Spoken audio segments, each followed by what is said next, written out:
A contemporary setting, despite its many tech enigmas, finds our hero waking up, devoid of recollection, but possessing immense power. An advanced military AI from the future begins communicating internally, leading him to suspect an accidental transformation into a cyborg.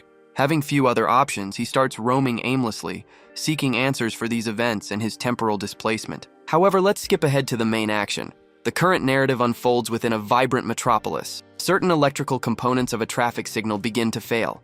Abruptly, upon a roadway, the hero regains awareness, observing his form with complete bewilderment. Pondering his surroundings and desiring knowledge of his location, he then rotates, catching his image within a passing bus's mirror. His gaze fixed upon his reflection, he sought to recall his identity and personal name, until a special forces emblem on his arm caught his attention. The protagonist then shifted his arm, understanding his attire constituted a military uniform. His own name, current actions, and location remained unknown to him until a nearby cry reached his ears. The protagonist spun around, poised for an attack, then struck a tree, shattering it through sheer force. Nearby birds scattered, emitting alarmed sounds. Kong felt astonishment at the power of his strike, having felled the tree. The protagonist reacted without thought upon hearing the noise, desiring to comprehend the nature of such might. However, an internal voice expressed its pleasure at encountering the agent. This entity identified itself as the artificial intelligence from the auxiliary combat system integrated within the body. Kong reiterated his integration within him, then inquired about their current location and the specific year. The AI replied that poster analysis suggested their presence in Seoul during 2024. The AI originated as a military model, developed in 2082, leading to the conclusion of its arrival from a later time period. The AI clarified that its memory had been wiped, resulting in a complete loss of data, similar to the protagonist. Across the thoroughfare, a driver serenely operated his truck until a broken signal caught his attention, prompting an immediate attempt to brake. Unsuccessfully, the truck began an uncontrolled movement nearby. The system issued a warning. A traffic accident risk had been identified, and he needed to evade the approaching vehicle. However, the vehicle collided with a fence, and the assailant hurls a stake toward him. Kong evades the assault purely instinctively. However, upon glancing behind, Kong observes individuals reporting a civilian had been struck in the abdomen by the metal stake. The crowd yells for an ambulance to be summoned, and the system indicates a civilian suffered an injury. Kong's eyes open, and he remarks about seeing red and blue screens just then. Due to this, Kong found it simple to evade. However, a blameless civilian could perish within 5 minutes. Kong states an ambulance cannot possibly reach them, and the AI replies it is capable of performing the operation. Kong lacked the knowledge for such a task, yet the AI possessed it. Initially, the patient's state required assessment. He examines the injured person and reiterates his thoughts. Considering numerous inquiries remain, the injured individual's rescue takes precedence due to urgency. He quickly moves toward the man.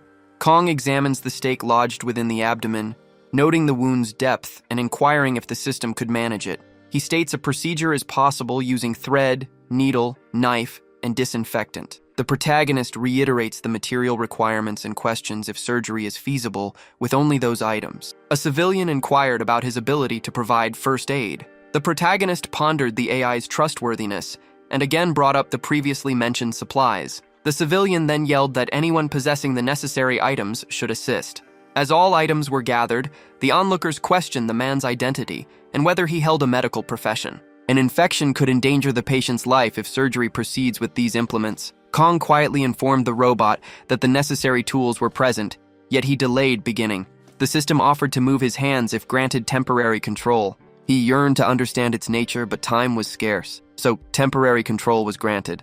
A faint blue light emanated from the protagonist's hands, which then began to move autonomously. The abdomen had the stake extracted, and Kong manipulated the needle with his fingers. The fingers moved with astonishing velocity and remarkable accuracy. His system reported that the patient's anticipated blood loss surpassed the threshold, causing the survival rate to decline. Kong pondered these facts, questioning if the system truly possessed the ability to save the patient, until he observed his hand had ceased its motion. Abruptly, the patient's blood spurted. The protagonist gazed at it, realizing he faced a predicament. Within the hospital, staff announced an emergency, stating the patient suffered from a severe hemorrhage and needed immediate surgical preparation. A doctor emerged with a sigh, and his assistant inquired if their task was complete. The physician reported the patient's survival. His associate offered congratulations, then inquired about the injury's perceived severity. The doctor disagreed, yet expressed surprise that the patient, had the bleeding not been halted, would have perished prior to the ambulance's arrival. A significant blood volume was lost, though transfusions had largely restored it, and the assistant then inquired about the issue. The physician explained the patient had received internal and external sutures using standard thread. The issue arose from the stitches' uniformity, appearing as though a sewing machine had created them. The assistant dismissed his claim as absurd, and the doctor admitted his initial disbelief until an individual arrived, breaking their discussion. Park Ki-young identified himself as a detective, then inquired about the patient's condition. The doctor confirmed the patient's stable state. However, the detective wished to ascertain if the operation truly occurred on the street, and Jung stated his own astonishment. The individual requested a knife yet utilized a box cutter instead, alarming the medical staff. Jung inquired about the difficulty, and the doctor affirmed its impossibility for a street setting. A human body cannot undergo precise incisions with a box cutter, contrary to the reports. He had distorted a sewing needle. Jung stated that the man departed the area following the operation. A public restroom located across the city, Kang cleaned his hands, remarking that he believed the system had surrendered, but the robot attributed it to its computations. The main character inquired about the forgotten memories, and the system explained its reset. Kang desired to learn if the AI recalled his name, yet it disavowed any recollection. The main character declared he would assign it a name, then questioned its identity. The system replied it functioned as an AI for the implanted combat system. The youth suggested that when abbreviated, it could be John Guyan. Henceforth, the robot would bear that designation. Upon inquiring about its lack of response, the AI explained its name was now John Guyan. It added that if he wished to alter it, he should state so. The protagonist then asked if Black Fire Dragon was an option, but Guyan refused.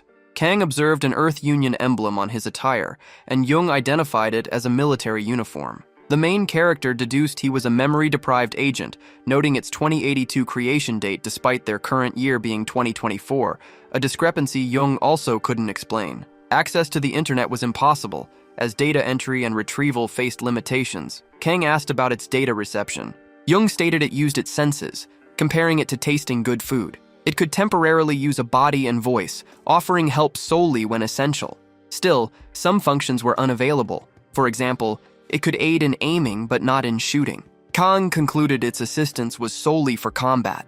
Understanding its purpose necessitated direct physical experience. The main character's initial daily assignment was a gamble that significant data could be retrieved from an internet cafe. Kang's memory remained unrecovered, yet it was obvious that funds were required. Possessing nothing, they first needed to acquire 10,000 won. Kang inquired if Jung possessed the ability to sing using vocal cords. The system confirmed it would assist when required.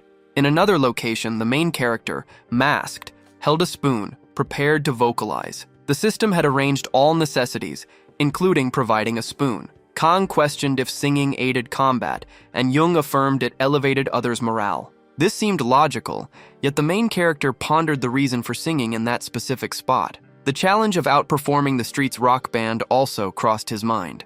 From a distance, the protagonist watched as Jung explained that superior performance would capture everyone's attention. Kang considered that attention would be drawn to him regardless. He then addressed Jung, acknowledging it was a good AI, but expressed disbelief in its success, predicting it would merely be a jest. The robot disregarded his words. Someone set a cardboard box down, and Kang relocated to another area. His eyes then shut, and he started singing a nearly flawless tune. The young man was admired by all present, who remarked it was their favorite song or praised the chant's quality. The protagonist questioned the necessity of the heartthrob pose, but Jung affirmed that audience engagement remained crucial. Spectators praised the incredible instrument-free singer and chose to abandon the band to watch him. Kang's melody affects both the band and the crowd. The band reacts with surprise, while the audience feels deeply touched. The lead performer delivers his Korean folk tune, pondering its impact. Spectators ponder the singer's identity and his incredible ability to utilize both low and high vocal ranges. They observe his repetition of a particular verse, understanding the song's recent acquisition. Necessary funds for the procedure were gathered as individuals placed cash into the container. Kang commends their successful efforts and suggests their departure quickly, even as others request an additional song. A fair-haired young woman observes the scene from a distance. The lead character's voice and looks captivate her, until a patron tells Yunseo that Table 15 requested ramen, and the girl confirms her immediate arrival. Nevertheless, she wished to listen longer to the performance. While moving about, Kang summons Jeonji in. She suggests that an internet cafe could yield Earth Federation data, but raises the concern of finding no information. Jeon stated their main goal involved blending in, and establishing communication with the central hub was essential. A document caught the protagonist's eye, announcing job openings that mandated an identification card and a curriculum vitae, with prior work history preferred. This offered a potential solution for lodging, as meals were also supplied to staff members. John mentioned that successful entry would resolve both data collection and sustenance issues. Ascending the steps, Kang remarked that should he secure employment, he would inquire about accommodation, as he required somewhere to rest. John stated that obtaining lodging would simplify other matters, but Kang lacked additional attire. The system indicated his combat attire possessed a concealment function, employing adaptive fibers to change its look. This garment allowed separation into various components and could be reconfigured into diverse styles. The main character chose to attempt detaching a sleeve from the upper garment. Consequently, he initiated the alteration process for his updated attire. The main character completed his task, now clad in an absurd crimson ensemble. Kang remarked the attire resembled earlier bands and asked why John remained silent. 2 additional individuals ascended the stairs, noting that despite the nearby internet cafe, his attire needed improvement, until their gaze fell upon the protagonist at the summit, and both were utterly stunned by the ensemble's unattractiveness. The main character fixed his gaze upon them and proceeded past, feigning his non-existence. Kang observed their silent ascent and remarked that his attire was disliked, to which John responded it was probable. Consequently, the protagonist opted to retry, altering his ensemble. Donning a standard outfit, he ascended the stairs, and John declared it ideal, explaining that a cap was superb for an agent. Kang rotated the internet cafe's doorknob and stepped inside. He surveyed the surroundings, commencing a scan. 96% of attendees engaged in online play. The system verified convenience stores and their payment options. Meal availability was confirmed, alongside appropriate lodging for short-term occupants. The location suited his present circumstances well. In this tranquil setting, individuals engaged in games, viewed videos, or surfed the web. The proprietor inferred the protagonist sought employment. He inquired if the protagonist lacked a resume or identification, deeming him overconfident. The owner then stated a resume could be created on-site and the ID should be presented the next day, since a substitute was required for the recently departed worker. The owner, wishing for his suitability, considered him acceptable. However, it appeared his visit was merely for leisure. Despite his attractive appearance, he seemed capable only of preparing instant ramen. He asked if the protagonist understood frying pan operation, noting their food service required basic culinary knowledge. John informed them he possessed military kitchen tactical skills for managing soldiers. The protagonist affirmed his capability, and the proprietor requested he prepare some fried rice. Kang enters the cooking area and observes a specific corner.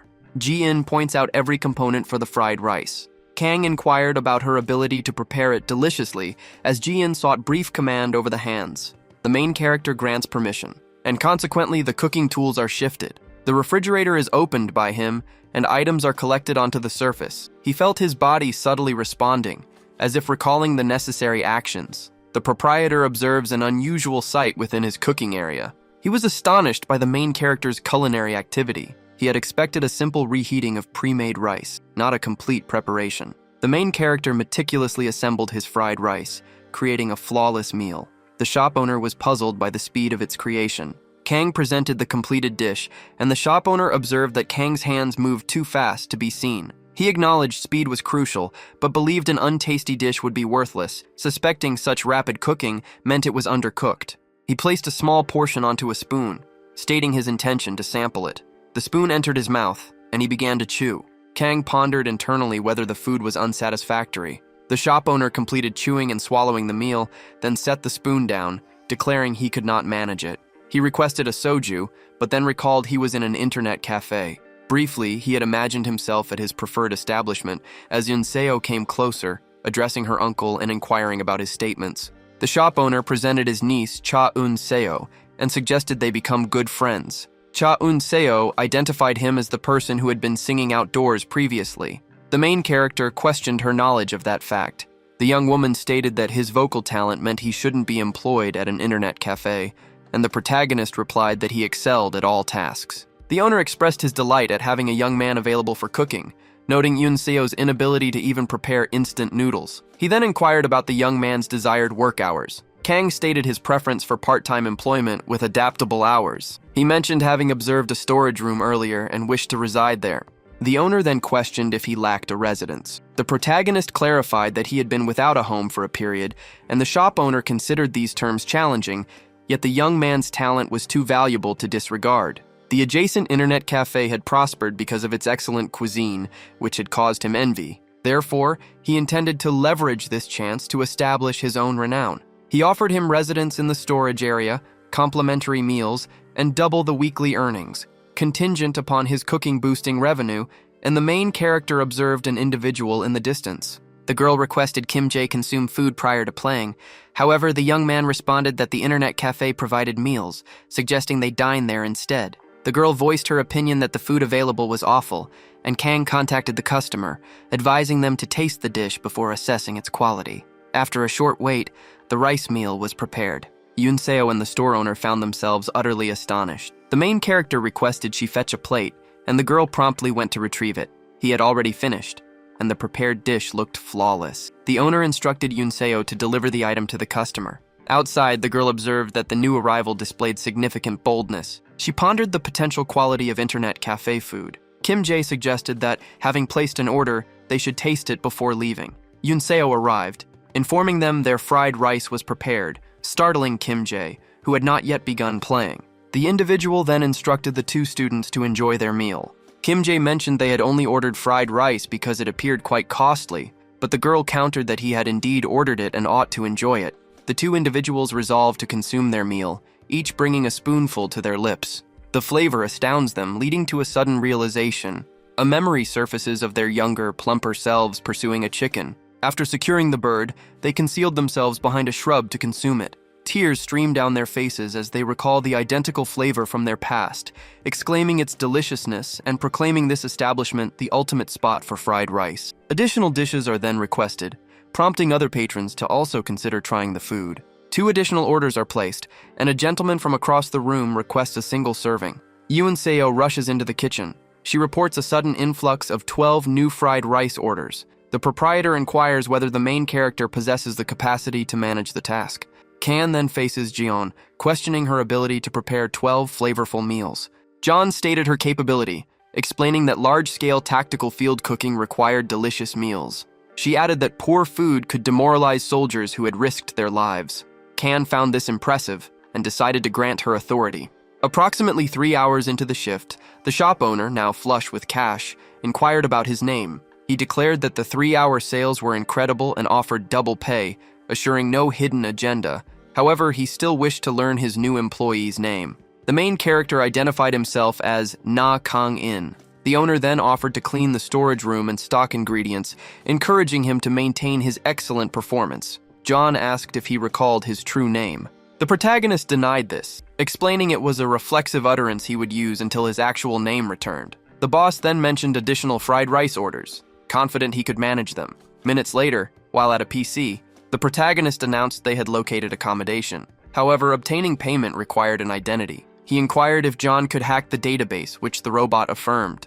Kang then asked if she could replicate this with a bank, but she stated it was unfeasible as her capabilities were localized. The protagonist leaned back in his chair, remarking that this outcome was anticipated.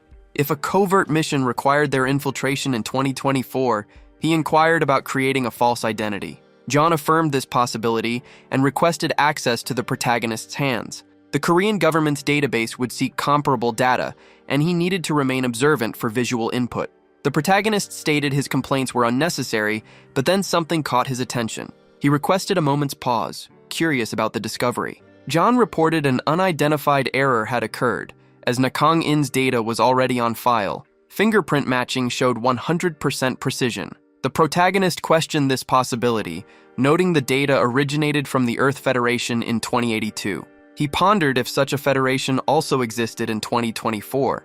A review of major nations' records yielded no mention of the Earth Federation in 2024. Kang pondered his simultaneous existence across both 2024 and 2082. John stated that insufficient data prevented a conclusion. The main character requested access to his personal information, believing it held a vital hint. The protagonist's search results showed nothing but his history with the Specialized Administration Unit. He was currently unemployed. The protagonist turned to look, and Jian informed him Yoon-seo was coming closer. The girl remarked on his rapid typing speed. She then inquired if he possessed programming development skills. The protagonist stated that observing other monitors was improper. Yoon-seo explained her uncle had provided his card for her to go to the market with Mr. Kang, suggesting they proceed jointly. Outside, she commented on the relief of leaving after hours of work. She noted Nakang cut things extremely fast, while the protagonist thought he merely asked Jian to do it.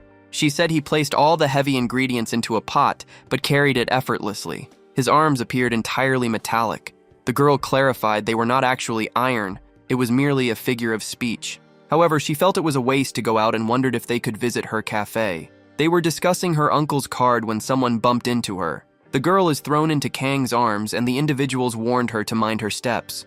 They cautioned that her life might be at risk. This placed the main character in a state of vigilance. John notified him of detected hostile entities. He then asked if a transition to combat mode was preferred. Yoon-seo disrupted the tense environment, expressing regret for the incident. She declared she would proceed with increased vigilance, and the criminal noted her apparent fear. His siblings' continuous losses that day had soured his temper. Yet, he confirmed everything was acceptable and suggested they simply proceed. John announced the target's exit, stating that security measures remained in effect. Kang simply watched the scene, and they used the lift to reach the 4th level. He inquired about the young woman's condition, and Yoon-seo responded affirmatively, adding that she had been startled and wept. Upon their return to the cafe, the establishment's owner hurried over, declaring an emergency and mentioning she had attempted to reach her. The internet service abruptly ceased, leading to pandemonium. She had contacted technical assistance, yet they had been delayed in their arrival. Kang observed the situation with a grave look. He pondered whether a hacker might have followed them after their government data access, but Jeon stated such tracking was ineffective by 2024. Given that situation, accessing the base from their current location became necessary, and Kang inquired about the server's whereabouts. He intended to repair the issue using his existing knowledge. John found no evidence of their being followed, yet detected an attempt at hacking. Kang questioned the reason, considering it was merely an internet cafe. The AI clarified that an installed hacking program's function had conflicted with the security software, resulting in the internet's overload. The internet cafe might have served as a testing ground, and Kang instructed them to identify the hacker. John began tracing the individual, his fingers moving across the keyboard. The hacker's whereabouts were pinpointed. The individual had routed the signal across 7 servers, making it untraceable. 6 of these were located internationally, yet 1 resided close by. Kang suggested they likely selected a local internet cafe for this test, questioning the importance of distance, and speculated they had installed the program personally. The possibility of those earlier individuals was considered. Then, a shout about a disconnection during a ranked match occurred. Yoon-seo offered to extend his usage time without charge, but the man stated he was on the verge of winning his promotion match. Kang noted the customer's apparent anger and inquired if Jian possessed a remedy, to which the AI proposed that providing food would be an effective strategy. A selection of basic refreshments was available, and the main character picked option 3. Kang made a jest about Jian's fondness for money, yet the robot failed to comprehend. Yoon-seo expressed her apologies to the patron. The main character approached, stating his regret for the disruption. The system's stability had been restored, ensuring no further internet outages, and complimentary popcorn was offered. The man accepted the popcorn cup, questioning if it was intended as a substitute for his game. He tossed a small amount into his mouth, experiencing a delightful feeling. The man began to vocalize with joy, declaring he felt excellent and possessed the vigor to achieve the silver rank, then inquired about obtaining an additional cup.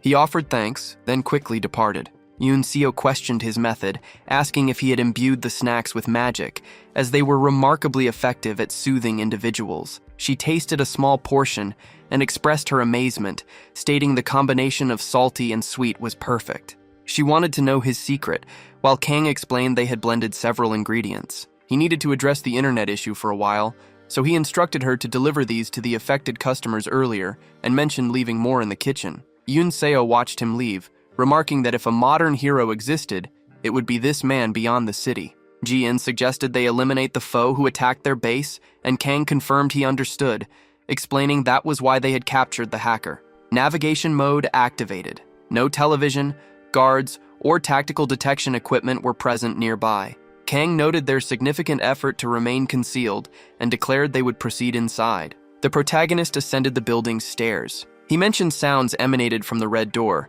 prompting Ji-in to boost the audio. The system performed extraction, noise reduction, and sound quality improvement. They overheard individuals menacing a civilian, who explained it was an unstable test version that would function after bug fixes. The civilian expressed regret, stating ignorance of the project's nature and pleaded for his life. Ji-in reported that analysis indicated a student civilian faced threats, recommending they rescue and evacuate the civilians. Within, the previous day's gangsters warned that further excuses would cost him his life. Kang readied a powerful kick, then struck the door, forcing it open. A nerd figure hunched on the ground emitted a startled cry. The main character concealed his identity using a mask and cap. The thugs rose and advanced in his direction. As the nerd persisted in his fearful weeping, he questioned if additional members were present. A gangster asked if his friend had secured the entrance, which he had. He then demanded to know how uninvited guests managed to enter, vowing to expel the man immediately. Kang then delivered a punch, sending the gangster flying. While the protagonist maintained his fighting stance, he stared coldly at the remaining opponents ready to strike. The nerd, identified as An Sung-hwan, was a first-year student at Korean University. From a young age, he had developed an interest in computer hacking, evolving into a skilled hacker whose expertise was sought by professionals, and a new opportunity arose. While seeking part-time employment, he received a recruitment message for a security company, stating the job would only take 3 or 4 days but offered a full month's pay despite its part-time nature. He was about to begin, never having felt such excitement for a job in his entire life. However, the opportunity turned out to be fraudulent, and the company lacked proper authorization. Although not fully aware of the situation, he anticipated a fatal outcome and braced himself for the direst possibilities. Sung-hwan becomes surprised upon witnessing the main character hitting the criminal, believing a savior had arrived. After a brief moment elapsed within the classroom, the main character believed he had successfully entered, yet he questioned the correctness of his actions, as the robot informed him they were presently engaged in a covert operation. Kang remarked on his immense strength, noting he had incapacitated the large man with a single strike, and Ji-in advised him to exercise caution, since his adversaries carried blades, while the criminal demanded to know his origin and identity. The main character reiterated his lack of fear, and Ji-in recalled that as a special operative, his physique was augmented, ensuring a complete success rate. Kang pointed a digit in their direction, explaining loudly that he had been strolling, perceived sounds of an assault, and subsequently entered the area. Ji-in stated that his actions had inadvertently caused a confrontation, leading to heightened animosity. The long-haired assailant charges at him, knife in hand. Kang quietly stated his physical superiority would ensure an easy victory, intending to also target his opponent's mind. The long-haired thug remarked that Kang continued talking while he alone advanced. A kick to the head abruptly ended his statement. This impact embedded his head into the ceiling. The bald man charged at him, labeling him a madman. Kang pivoted, redirecting his leg's trajectory, effortlessly connecting with the assailant's head. The man was rendered unconscious, collapsing as the protagonist defeated every opponent. Kang remarked on the immense power of his kick and the mechanical nature of his actions, while Ji-in stated that the kick possessed 5 times normal human strength. The protagonist considered the possibility of steroids, yet recalled they were absent from his regimen. Sung-hwan observed the man had been muttering to himself for some time, pondering if he might be a police officer using a radio or a government operative dispatched to apprehend the hacker. Despite his current appearance of innocence, his past actions identified him as a malicious hacker, one who acquired funds by altering others' passwords. Perhaps he recalled the 10 instances his abilities were applied to minor issues, and the reasons for those past choices. He then vehemently denied those actions, claiming he merely followed instructions and was genuinely a good person, requesting release. Kang, however, noted no one had accused him. Ji-in stated there was a 90% probability of his honesty, suggesting he appeared to be an ethical hacker. Kang questioned if he could truly discern such a distinction. He possessed the ability to analyze detainees' expressions and conduct to ascertain their veracity. Greater precision yielded more dependable outcomes, Kang remarked that he truly possessed diverse skills, yet a 10% possibility of deception remained, then inquired about his presence there. Song Hwan explained he had been deceived into a part-time security audit, subsequently held captive for 3 days. These individuals were truly nefarious. Following that task, they attempted to coerce him into further illicit activities, such as manipulating the stock market. He received instructions to develop software for manipulating comments on stock forums, and they proceeded directly to a nearby internet cafe for its installation. The main character recalled their previous encounter. Song Hwan stated they were likely members of a manipulation ring. He inferred someone was directing them, suggesting they were hired. Although his temporary location was their target, he felt secure for the moment. However, he couldn't allow them to escape and needed to confront their instigator. He then instructed the other person to contact the police, reporting a kidnapping. Upon their arrival, he advised them to disclose all events. Song Hwan inquired if he would avoid repercussions, while Kang expressed displeasure at being labeled old. He asked if the other person even remembered the assailant's appearance, but the nerd replied negatively. Kang explained that he had merely been a passerby who intervened upon hearing someone being assaulted, offering assistance. He then stated his intention to depart, inquiring whether he ought to await the authorities. The nerd rejected that specific rationale, but asked if he could also strike them a bit, claiming self-defense. The protagonist assured him they would remain unconscious, so he could proceed confidently. Song Hwan clenched his fist, then moved towards the thief, aiming a blow at his head.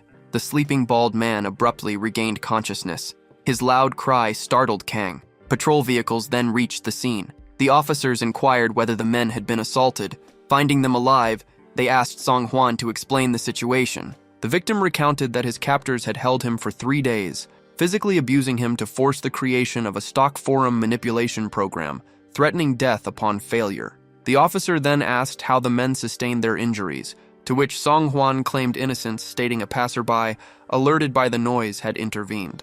The detective noted the men's stock manipulation activities, suggesting a mastermind was undoubtedly involved.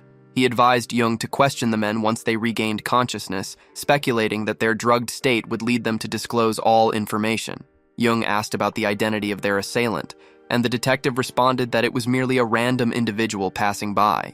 Their injuries included only fractures, not life-threatening ones. Moreover, they had initiated the confrontation with a weapon. Jung inquired about the next steps, and the detective instructed him to retrieve surveillance recordings to identify the perpetrator. While an arrest wasn't necessary, the incident was too significant to disregard without a full inquiry. As Kang proceeds along the street, Ji-eun points out a camera ahead and advises a right turn. The protagonist asks if the buildings truly lack cameras, and Ji-eun confirms this, stating it's necessary for mission completion. Kang expresses his earlier surprise, having not anticipated the man would rise after only a slap, and Ji-eun attributes this to reflexes. The protagonist speculates about a potential phone function for her, but the AI lacked such capability.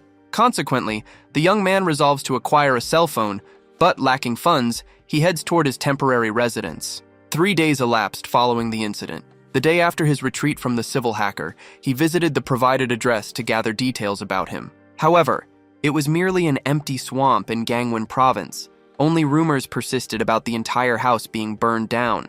He pondered the hacker's identity and the nature of this location where he was, questioning if he truly communicated with the future or if a future human had traveled back to the past. With scant information to collect, he had no option but to return empty-handed and burdened with inquiries. Returning to the internet cafe, tranquility had been established and the business steadily expanded. Thanks to influencers, the internet cafe gained renown, alongside his part-time work with Yoon Seo. Certain menu items were exclusively available during his shifts at the internet cafe. Their sale ceased upon his departure. This unconventional sales strategy yielded surprising results, drawing patrons to the internet cafe even in his absence. While some patrons arrived solely for the cuisine, the majority remained, utilizing the internet cafe for a minimum of 1 or 2 hours. Observing owner Cha Dong-suk's expression, it was evident that customer numbers had grown, prompting him to employ additional part-time personnel.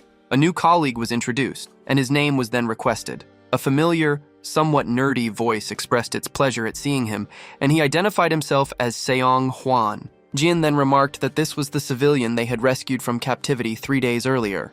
Dong-suk revealed he held a doctorate in computer science, a fact Seong Hwan confirmed, stating he could swiftly repair any broken machines. He then bowed, expressing his hope for a good working relationship with Yoon Seo and Kang. Xiong considered that his application for the position stemmed from lingering guilt over the damage he had caused to the internet cafe. Despite the compulsion, he resolved to perform his duties diligently. Dong-suk then introduced Kang, explaining he was the boss responsible for the restaurant's fame, also possessing computer expertise, and suggested they should all get along. Sung-hwan observes something, and he then states the other person's age must exceed his own, which eases the protagonist's oversight.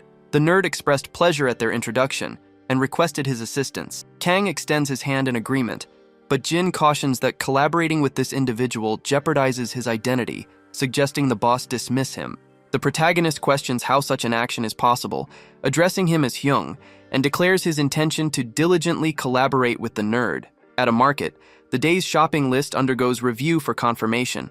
Every item was acquired, and the recipe had also been safely archived. The protagonist remarks that Jin appears quite strict regarding provisions and finances, to which the robot responds that financial management is crucial for the agent and mission accomplishment.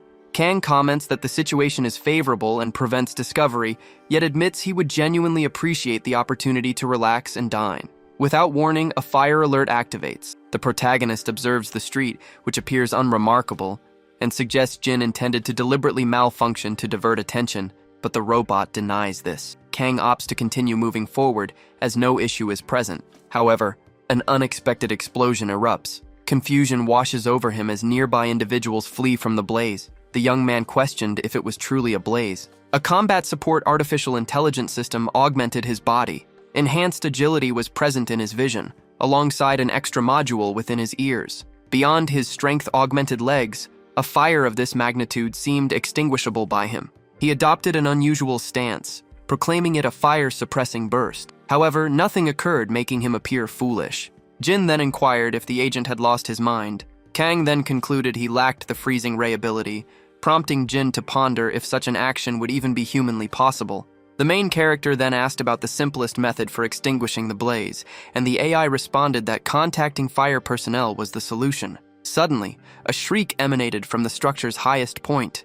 A young girl pleaded for assistance, causing onlookers to question their next move. Kang inquired about the fire department's estimated arrival time, and Jin stated it would be 4 minutes. The blaze was highly likely to ascend to the summit within 4 minutes, meaning her survival probability was only 1% without immediate intervention. Kang positioned the mask over his features and instructed him to locate an access point for the structure. Jin reported no viable frontal pathways, proposing an alternative ascent that would bypass the hazardous fumes. The main character began scaling various panels and exterior surfaces with astonishing swiftness. Passers-by remarked on his apparent madness, questioning whether he could succeed in rescuing her. The main character instructed her to verify the presence of any remaining occupants on different levels, but Jin detected no internal activity, indicating a widespread evacuation. Kang secured his grip on a window, concurring with the assessment. Accounts describe him as a climber, akin to Spider-Man. Jin alerts the protagonist to an imminent explosion risk directly before him. A nearby glass pane is observed trembling by him. Kang maintains his hold to evade the blast, stating his grip offered salvation, and Jin instructs him to acknowledge her timely alert. The protagonist proceeds to leap across the building's levels. Reaching the summit, he draws a deep breath. The weeping young girl raises her gaze. The protagonist offers his hand toward the child. She addresses her rescuer and also lifts her arms, moving into his embrace as Jin cautions about the peril and the fire's unexpectedly rapid spread. The protagonist questions if his presence meant sacrificing his life alongside hers, which surprises the girl. Kang believes his physique is augmented, implying that holding her and leaping would prevent injury. Jin states that numerous observers are present, and if his extraordinary powers become visible, his agent status might be jeopardized, making future adaptation difficult. The protagonist's attention is drawn to a clothesline, prompting him to consider using it for descent, an idea the young girl attempts to reject. Jin explains that the building's lower section was consumed by fire, rendering all directions unsafe from that point forward. Kang grabs the clothesline, acknowledging the plan's audacity, but declares he will secure it to an adjacent building and traverse it, to which the girl protests her inability to perform such a feat. She questions his sanity for attempting to walk at such an elevation, while the protagonist asserts he will manage the physical actions and Jin should provide balance support.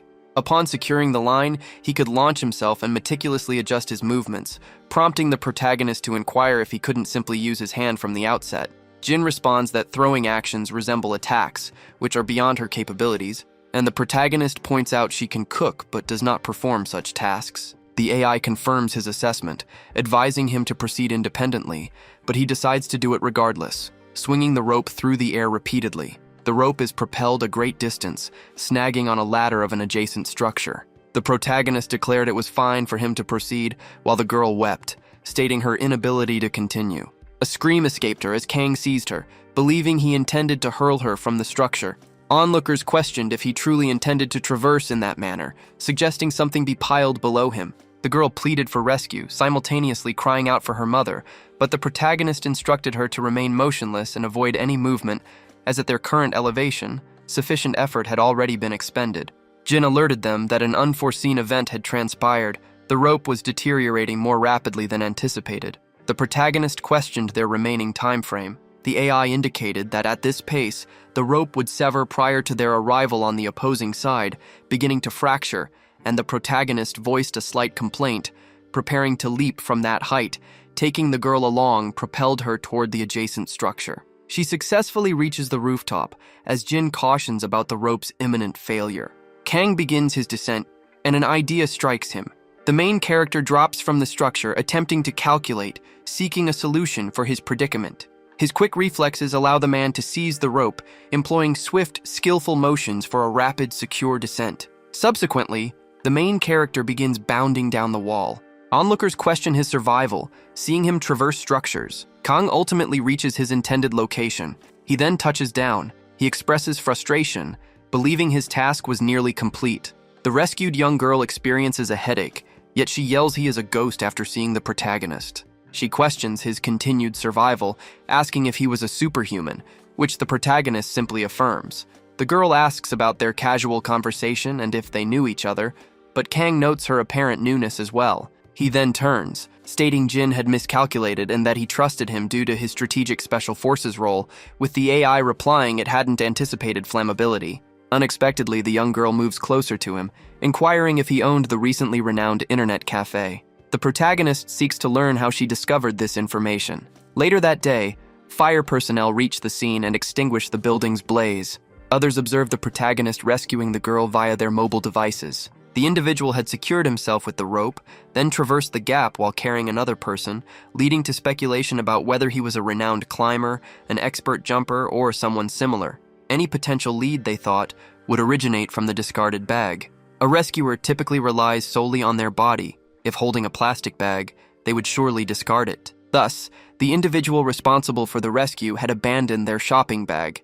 It appeared sauces were being utilized for culinary purposes, and a recipe was also present, though its legibility was poor. The market's name was discernible, allowing them to review surveillance footage, while Jung asserted his innocence, stating such action was unnecessary until he observed an incoming call from his superior and inquired about its nature, prompting the detective to question his manner of answering. Jung explained that his vacation was being cut short, attributing the incident to a mere short circuit or gas leak. The detective replied, expressing uncertainty about that claim, adding it wasn't the primary concern as a death had occurred on the third floor. Jung and the officer voiced their displeasure, having believed such complications would be absent, but he affirmed his understanding and stated he would commence searching for the Wanderer within an SBA and sauna facility named Haddock. The girl emerged, declaring the hot bath truly wonderful, while Kang remarked that he had saved her life, yet she was now requesting he cover the cost of her bath. She explained her home had been utterly destroyed, adding that he ought to sympathize since she lacked parents and was left without shelter for the night. She affirmed her sincerity, mentioning her status as a registered student who intended to seek part-time employment. She then questioned her own survival, prompting Kang to state that if she desired part-time work, she ought to simply pursue it. The girl inquired about commencing employment, recalling the internet cafe sought part-time staff, and requested assistance securing a position, while Kang bid her farewell. She seized his shirt, imploring him, and the protagonist instructed her to consult the manager. The girl proposed they inquire jointly, and Kang conceded. Nevertheless, he desired to understand how she had managed to identify him, and she explained her constant presence at the internet cafe. She revealed herself as a well-known game streamer who, lacking a home computer, conducted her streams from that location. The protagonist pondered if she genuinely believed herself to be popular and skilled at gaming, but the girl refuted all such claims. Later, at the internet cafe, Yunseo summoned the protagonist, inquiring about his tardy arrival. However, the girl catches her eye, and the newcomer presents herself as Yu Arium.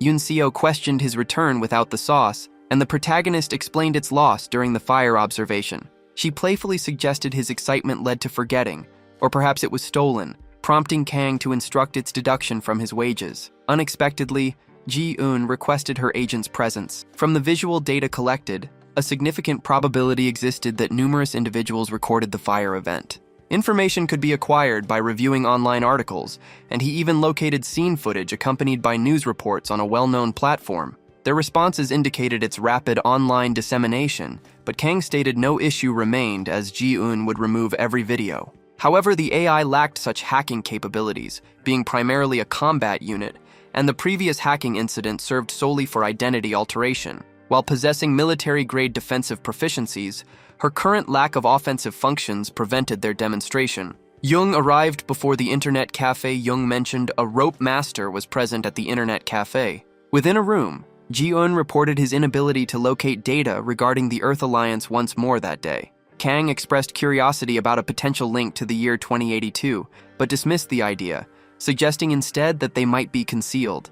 He had verified multiple communications concerning individuals arriving from the future, yet none proved credible.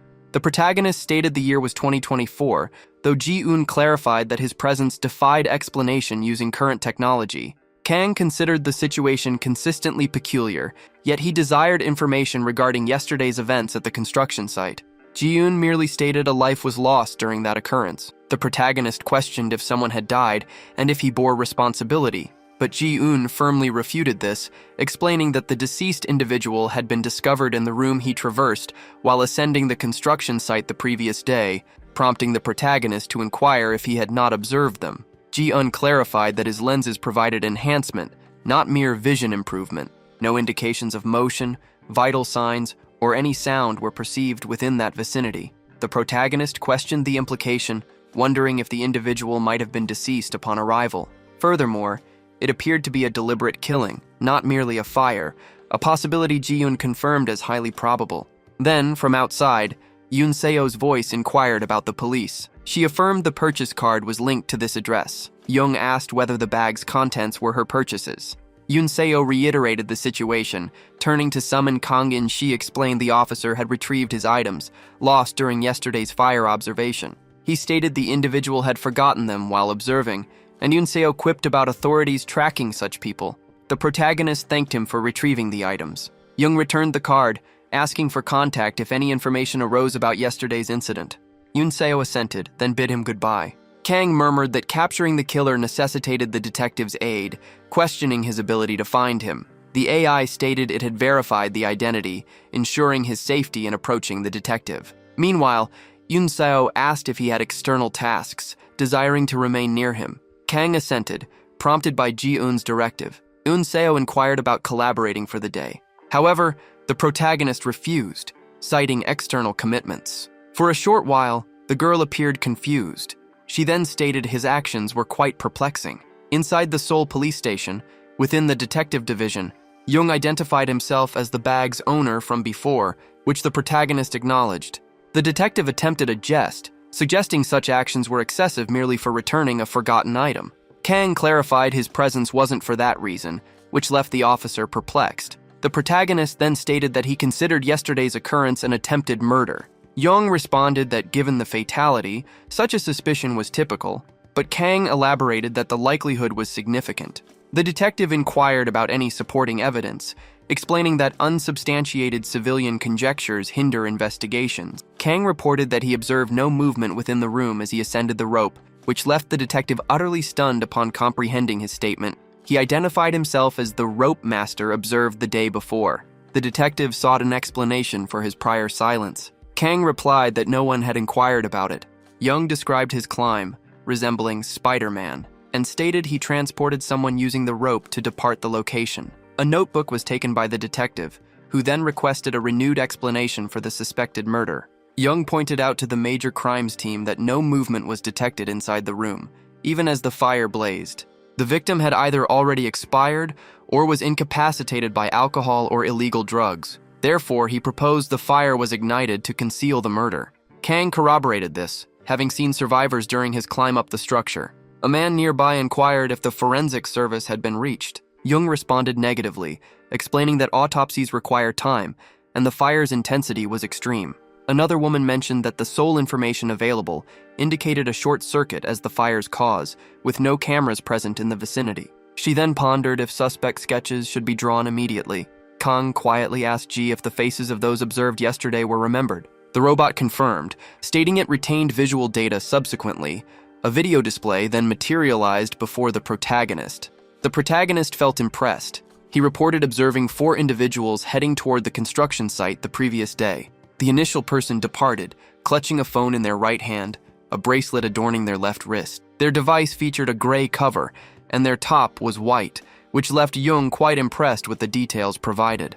The main character believed the description was being given directly to him before proceeding to detail the second and third individuals.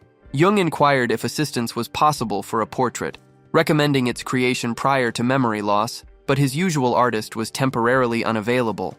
He offered a short wait, yet Kang declared he would sketch it himself. He possessed a fair drawing ability, considering Jian to be truly skilled. The main character readied his writing implement, positioning it above the sheet. He then requested Jian to capture the 3 individuals, project them into his sight, and slightly magnify the view. The protagonist's self-talk drew attention, appearing somewhat unusual. Kang declared his ability to sketch each individual. He began sketching on the sheet, completing it within minutes. After compiling the data, he announced its readiness, presenting the artwork to the others, who questioned if the protagonist was jesting. The paper was crumpled as he claimed to have taken a short pause. As the protagonist sketched, he considered Ji-in should undertake this, but the robot explained its movement was limited to temporary command. The white-shirted detective questioned his drawing skills. Jung admitted his ignorance, stating the artist needed contacting promptly. However, a theoretical illumination issued from the protagonist's seat. They both pivoted and moved towards Kang, their gazes meeting the drawing with astonishment. The protagonist's hands moved at an incredible pace. Their astonishment led them to request a pause, stating the situation lacked logic. The protagonist's mechanical precision and genius prompted inquiries about his primary profession being a painter. Kang reported that merely 3 individuals departed the vicinity prior to the fire's ignition, suggesting the arsonist was among them if they had escaped. The chief rapped upon the office entrance, declaring an immediate identity verification and a thorough investigation into the matter. The following day, inside the internet cafe, the protagonist prepared another flawless meal. Yunseo commented on Kang's malatang being amazing, while his companions described it as fantastic and exceptionally good. The blonde disclosed information regarding the Arium house fire, attributing it to an arsonist, and Xiang Huan added that the perpetrator had been apprehended, with illegal substances discovered in their possession. Meanwhile, the protagonist considered how little time had passed since the police initiated their inquiry. This outcome resulted from Jian's unique ability. Amidst the boisterous dining environment, Kang retrieved his mobile device, responding to a call from Detective Jung, who expressed gratitude for the culprit's apprehension. 2 individuals from the sketches resided locally, but the third was an outsider whose companions had become victims. The precise motive remained under investigation, though illegal drugs were also discovered within his pockets. It appeared his purpose was to gather funds related to the narcotics, and failing that, he ended his client's existence. The individual distributing the drugs was identified as actor Na Jung-jin, leading to significant turmoil within the entertainment industry. Kang observed that the situation was escalating considerably, and Jung responded that it appeared no breaks would be possible, but his sketch had greatly accelerated their progress, prompting them to inquire about publicizing the illustrations. The protagonist affirmed that concealing his identity was acceptable, and Detective Jung then praised him as a genuine hero. Kang replied that he had simply performed his duty, while his friends drew closer, attempting to overhear the discussion inquiring about the ongoing events and what their appa had sketched for Detective Park. Kang claimed they were merely some doodles, and Arium remarked that he must be quite unskilled to request his artwork remain undisclosed. Abruptly, a commotion from the PC section became audible.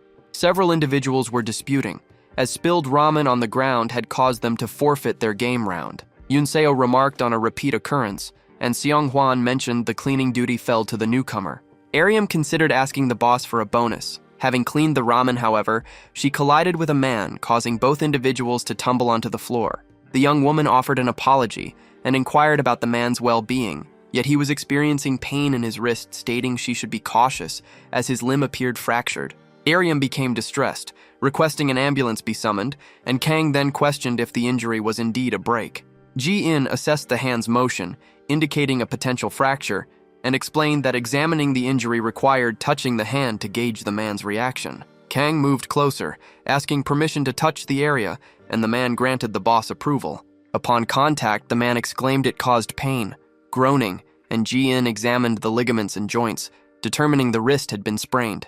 The protagonist then reported that the bone remained intact and it was merely a sprain, offering a massage to alleviate the discomfort. Seong Hwan remarked on his Hyung's exceptional massage skills, and Yoon Seo joked about getting injured so he could massage her as well.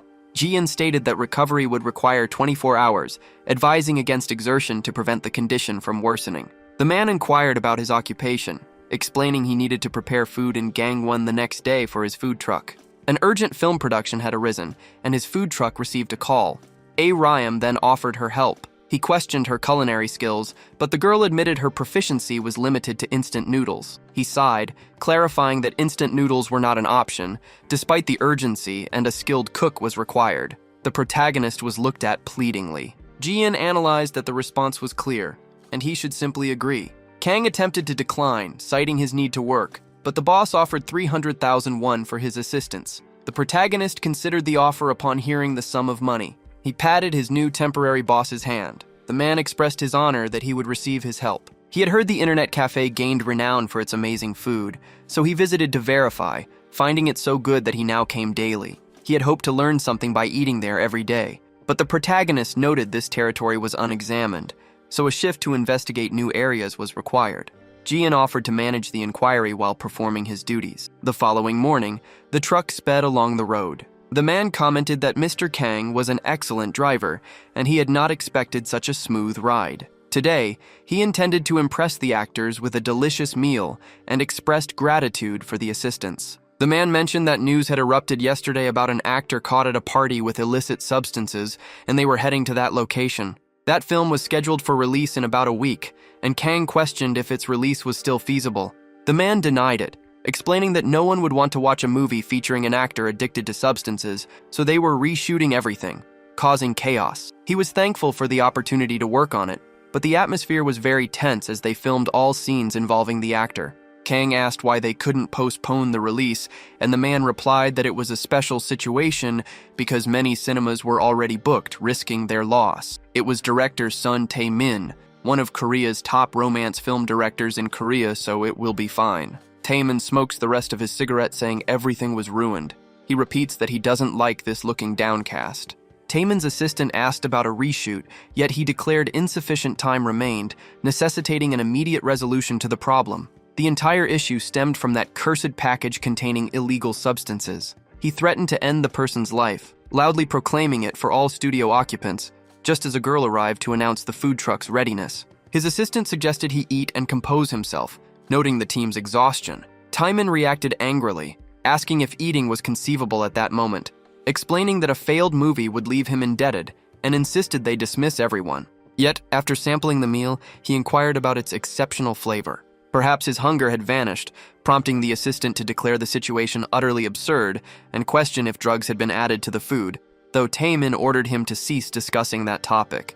The primary food truck cook had injured his wrist, leading to a substitute chef's assistance who proved remarkably impressive. The mountainous backdrop also received praise, and the director's son was advised to maintain a positive outlook and ease his tension. Frankly, it proved fortunate that no other performers encountered issues, but abruptly, a voice called out to Taemin, alerting him to an accident. Both individuals spun around, astonished by the misfortune. Shin Woon-ha reported that the stunt performer sustained an ankle injury during filming. An object drops onto the surface, and individuals rush toward the injured stuntman. The stuntman offered an apology to the director, stating he ought to have exercised greater caution. The director instructed someone to dial 119, then inquired if any person present possessed first aid skills. Discovering no one available, he concluded the situation was hopeless. He expressed frustration, as the truck chef remarked that this particular film seemed hexed, wondering if Kang-in might manage this issue, given his earlier success with a wrist injury. The main character considered whether the individual's ankle was not merely sprained, then moved closer to the stuntman. Kang asked to examine the injury, stating he would only administer initial care, but insisted the stuntman required immediate hospitalization, a point Taemin concurred with. The protagonist referred to Woonha as a team member, which puzzled the young woman. He requested her to retrieve a compression bandage. Taemin requested its swift retrieval, and the young woman consented, moving away while pondering his earlier designation for her. Shin Woonha held an acting role, albeit a minor one. The bandages were passed to him, and the protagonist expressed his gratitude, leaving the young woman to brood in a corner, taken aback once the medical care concluded. Ji-eun reported that the actor's ankle suffered a significant sprain, yet its severity was less than initially reported. Woon-ha inquired about the situation, and the stuntman affirmed that conditions were acceptable, explaining that while the injury had been intensely painful, his bones now felt correctly aligned, and he believed he could walk. However, the protagonist stated that shooting remained unfeasible. He had completed the provisional care, but walking would prove challenging until full recovery, which surprised the assistant, who suggested simply summoning a different stuntman for the current predicament. Taemin wondered how they would ever locate a person with a physique and appearance like Kim Yoo-chan's, then managed to bring them to the remote mountain setting. He argued that by the time any such person could arrive, the release deadline would be long past, causing them to face bankruptcy. Kim Yoo-chan stated his willingness to film the action sequences himself. The director argued that he was too delicate, and any ankle injury would ruin the entire film. He then suggested an alternative. Perhaps they could film his face using a mask and sunglasses, which might be a workable solution. He pondered if divine aid could resolve their current crisis, indicating his readiness to pay double or even triple the normal rate. Kang remarked that the person seemingly sent by Providence had just arrived. He admitted it was a jest, but still had to ponder his ability to accomplish the task. Yoon-ha immediately rejected the idea, explaining that despite their desperate circumstances, it wouldn't be viable since he was merely an ordinary manager. Taemin instructed them to hold on, as he was having trouble hearing. However, upon closer consideration, he conceded that the individual indeed bore some resemblance to Kim Yoo-chan. Taemin asked if he possessed any physical talents, and the protagonist confirmed that he did. The director inquired if he could offer a small amount of assistance, explaining that they would only apply minimal makeup, and any issues could be corrected with CGI. He offered a triple payment for this. The director then commanded an immediate start to filming, while Eun-ha and the assistant believed their efforts were doomed. The film set was prepared for shooting. Kim Yoo-chan, the lead actor, rescued his co-star, Shin Yoon-ha. The initial antagonist for this sequence had been the writer, a known drug user, necessitating a complete reshoot. Someone instructed him to pay close attention and remain with the performer for a brief rehearsal, as they were stepping out for a smoke. Kim Yoo-chan directed the protagonist, explaining that at this point, an arm swing should connect with the chin, followed by a knee strike. Kang wondered if pre-planned movements would appear unnatural. The background performers acknowledged this, but stated it was merely basic choreography. Ji-in clarified that such filming was unnecessary, as he possessed abilities suitable for instructional guides and needed realistic actions. He suggested that the trio should instead launch a genuine-looking assault. They were to pretend a desire to engage him in combat, and he would respond suitably, enhancing the on-screen realism. Yoon-ha overheard comments indicating that success hinged on the film's performance, which in turn relied on their efforts. He pondered his understanding of filmmaking, as the speaker seemed uninformed. Kang went to director Taemin, inquiring if a single, uncut take was possible. His intention was to proceed directly into the action, which would save considerable time. Taemin responded that while such an accomplishment would be incredible, it remained unfeasible. Kang urged him to place his trust in him, attributing this to the influence of a triple payment. He then issued a warning that he would proceed directly, allowing no interruptions. This revelation left Taemin in shock, yet a hesitant smile slowly formed on his face, as his director's intuition suggested the man was reliable. Filming commenced, and Yoon-ha emitted a loud scream, requesting assistance as the antagonists drew nearer within the scene. The villains declared their intent to torment her, demanding she surrender all her possessions. The main character abruptly kicked open the door. He moved rapidly from one side to the other, while the antagonists pondered how this individual had located them. The antagonists considered that despite being instructed to attack genuinely, they still needed to simulate a struggle. An actor approaches him quickly. Gi-hun offered to direct his movements for evasion. He indicated the strikes beforehand, instructing the protagonist to move left, allowing him to avoid the impact. A different antagonist moved forward, and Kang shifted right. Kang's physical response preceded any command. Gi-hun suggested that now he could seize the adversary's collar for optimal camera positioning. The protagonist maintained his grip, causing the villain to realize this action deviated from the script. Kang tossed the villain upward, then delivered successive blows to his torso. Next, he moved toward the cloaked antagonist. The villain requested adherence to the script, all while yelling in terror.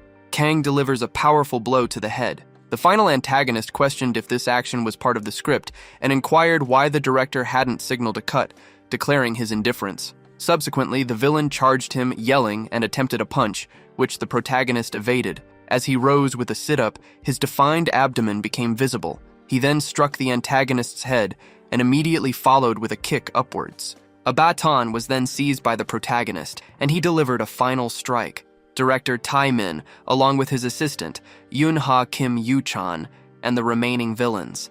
A collective astonishment gripped them. Inwardly, they labeled the protagonist a madman. The main character advanced toward Yoon-ha. He stated his purpose was to rescue her. The young woman hesitated, inquiring if her survival was assured, privately noting the deviation from her planned narrative. The assistant ended the take using his clapperboard. He refuted the action, explaining that instructions were to simulate striking, not to actually hit. He added that following this event, all involved would require medical attention. Taemin reflected that he had been too oblivious while shooting the film, questioning his own actions. He felt he ought to have intervened. Meanwhile, a villain rose and addressed Mr. Nagong. Taemin registered profound astonishment at his rising. The antagonists inquired about his method, expressing surprise that despite being struck, they felt no injury. They admitted to being genuinely frightened, as the blows felt authentic, and sought an explanation for his technique. Taemin pondered their discussion, specifically if they implied he hadn't actually struck them. The assistant then summoned Kang. The assistant inquired about his actual strikes and instructed him to perform. Concerns were raised regarding any injuries caused. However, the trio of antagonists affirmed their complete well-being. This revelation left the assistant perplexed. He questioned their certainty, yet the villain admitted ignorance regarding the method. Nevertheless, one fact remained clear. The impact resembled a cushion or similar object, feeling more like a glide than a strike. The assistant inquired about the technique, and the main character confirmed its accuracy. The sensation mirrored a sideways slide while cliff skiing. The individual then faced actor Kim, who had sustained a neck impact and been airborne, asking if injuries occurred. However, he stated no strike landed, only a neck evasion. The primary issue, he explained, was merely the shock. The assistant noted the camera distinctly captured the beating, yet the actors reported no discomfort. Nevertheless, the director placed a hand on his shoulder. He announced that filming could conclude for the day. He chuckled, stating his prior knowledge. This understanding explained his continuous filming. They now needed to quickly examine the captured footage for accuracy. Minutes later, the results surpassed their expectations. Even his facial reaction during the grab proved flawless. Kim Yoo-chan confirmed the action sequence's flawless recording, attributing this success to the director's skill. Another man suggested a different way of expressing praise. However, the actor had been calculating camera placements, adjusting his movements accordingly. He simply tracked the camera's path, ensuring every perspective achieved perfection. Kim Yoo-chan reacted with shock, realizing he had adjusted to every camera's view throughout. Kang looked back, asking if his segment was now complete. The director affirmed this, expressing his admiration. Due to his performance, it resembled a high-quality Hollywood action film. Kang replied he was pleased with the outcome. Taemin declared everyone should consider Kang an inspiration. He then directed them to the next scene, asking if Chul was all right. The professional actor praised his excellent performance and inquired about his agency. The protagonist responded he was from the food truck. Yoon-ha gets angry, wondering if Yoo-chan is a fool because this wasn't even acting. These guys wouldn't get hurt for filming, and anyone could see how he hit them, and they were about to cry in pain. Kang would have attacked the girl, treating her no differently, had the script dictated such an action. A wave is directed her way as the protagonist moves past. Hoon-ha pondered his fixed gaze upon her, questioning if he had somehow accessed her thoughts. Ji-eun abruptly alerts the agent to an issue. She reported a peculiar sound originating from this specific wall. His gaze shifts upwards towards the floor above. Ji-eun states the peculiar sound's origin has been pinpointed. Soon, fragments will descend. Should this edifice give way, pieces will launch towards the performers. Kang perceives it as an abrupt failure. The event was set to unfold within 5 seconds. The protagonist then begins his movement. Kang seizes Yuchul's garment. He flings him aside as the actor inquires about the situation. Yunha panics, realizing merely 3 seconds remained. Her plea for rescue was met as the protagonist embraced her. He moved forward, a stick clutched with only 1 second remaining. Other studio occupants questioned events as the front section began to fall apart. Kang used his stick to block falling debris. Yunha cried out for her mother, requesting rescue through tears. The protagonist silently urged her to silence, continuing his strikes. Ji-eun issued a caution as the entire structure faced imminent large-scale failure. As the smoke began to clear, Tae-min, along with every other actor, appeared utterly shocked. They inquired about Shin Yunha's well-being and implored her to confirm her safety. The young woman lay unconscious within the protagonist's embrace. Her awareness slowly returns. She cried out for rescue, and Kang confirmed the girl's survival. He asked if she felt greatly shocked. The girl then yelled again repeatedly. This was due to his earlier action of tossing Yu-chan, and now he seemed to be attempting the same with her. Kang denied this, explaining the building's collapse had necessitated her rescue. The young woman observed their entire surroundings. She questioned the events that transpired, but Kang stated his ignorance, suggesting poor construction. Yunha glanced to her side. He had protected both her and Yu-chan from the collapsing metal beams. Kang inquired if she could descend, given her comprehension of their predicament. He then cast her aside. She challenged his audacity. Yu-chan came closer, mentioning his sudden toss and his belief of a personal vendetta. The protagonist refuted this, asking about his well-being. The actor stated that despite the forceful throw, he felt perfectly well. The director then ran closer. He inquired about their well-being. Yu-chan replied that Kang had instantly rescued him. Eun-ha glanced at the protagonist, then prepared her answer. She watched him pivot, his gaze meeting hers. She confirmed that all was well, pondering that perhaps he wasn't a malicious person. Tae-min expressed gratitude for the intervention, believing it had been a narrow escape. Had the metal bars struck an actor, a fatality could have occurred. An actor's injury due to hurried construction, particularly amidst the substance scandal, would devastate their film. Therefore, Kang Hyun proved to be their genuine hero. The assistant summoned Tae-min, stating the studio required repairs. The director then asked if it would collapse once more following the modifications. A cameraman announced that the scene had been perfectly recorded. The other two questioned the implication of this. He clarified that the camera had been running backstage, successfully recording the entire event. They considered themselves fortunate for this. The footage captured Kang carrying Yunha. He also blocked incoming energy blasts, protecting the girl. All observers watched with disbelief. Tae-min questioned the filming process, which led to uncertainty about the person operating the camera. They celebrated, remarking on its similarity to a Hollywood blockbuster. They had acquired such an impactful scene without any prior arrangement. Tae-min foresaw immense success, believing an iconic scene had just originated. The assistant offered apologies, worried this would spoil his gathering. This sequence held too much value to simply discard. However, it remained an unintentional occurrence, not a prearranged shot. They pondered the consequences if the public discovered its accidental origin. Tae-min stated that they would face significant animosity. Nevertheless, no one sustained injuries. This event could be utilized to enhance the film's promotion, and any arising complications would be addressed by their legal counsel.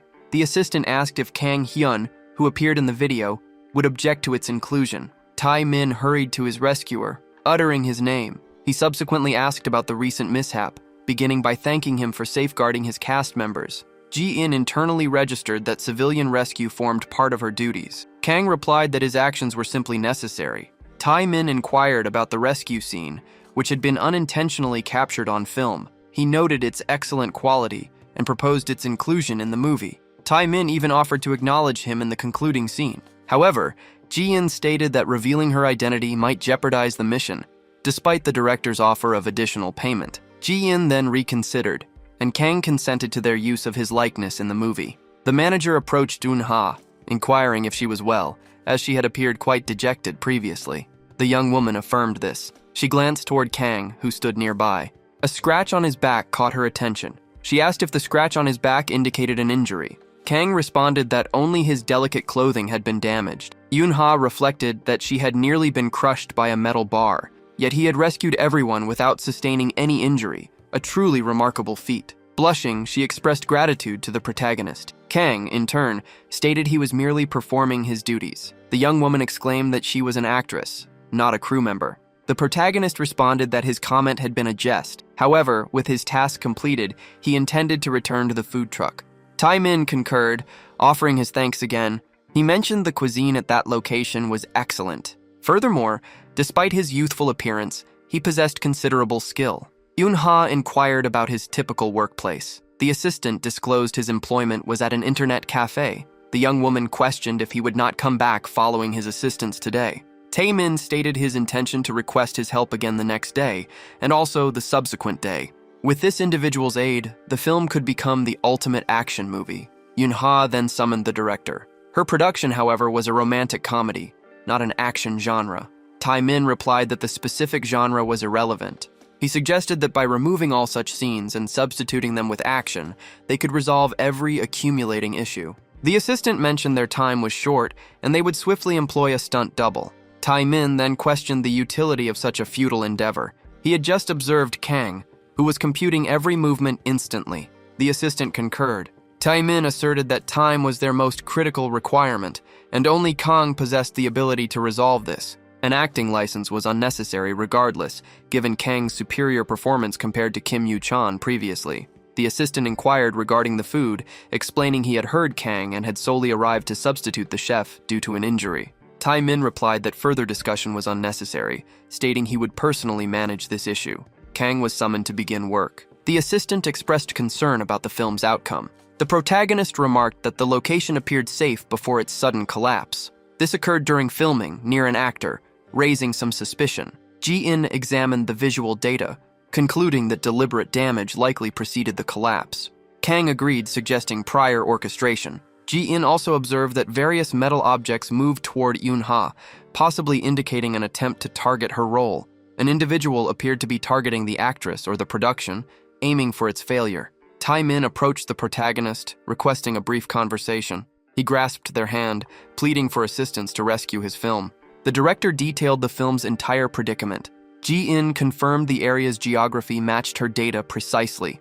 The data's informational value proved minimal. Kang mentioned his work commitments in Seoul prevented him from continuing to visit the location.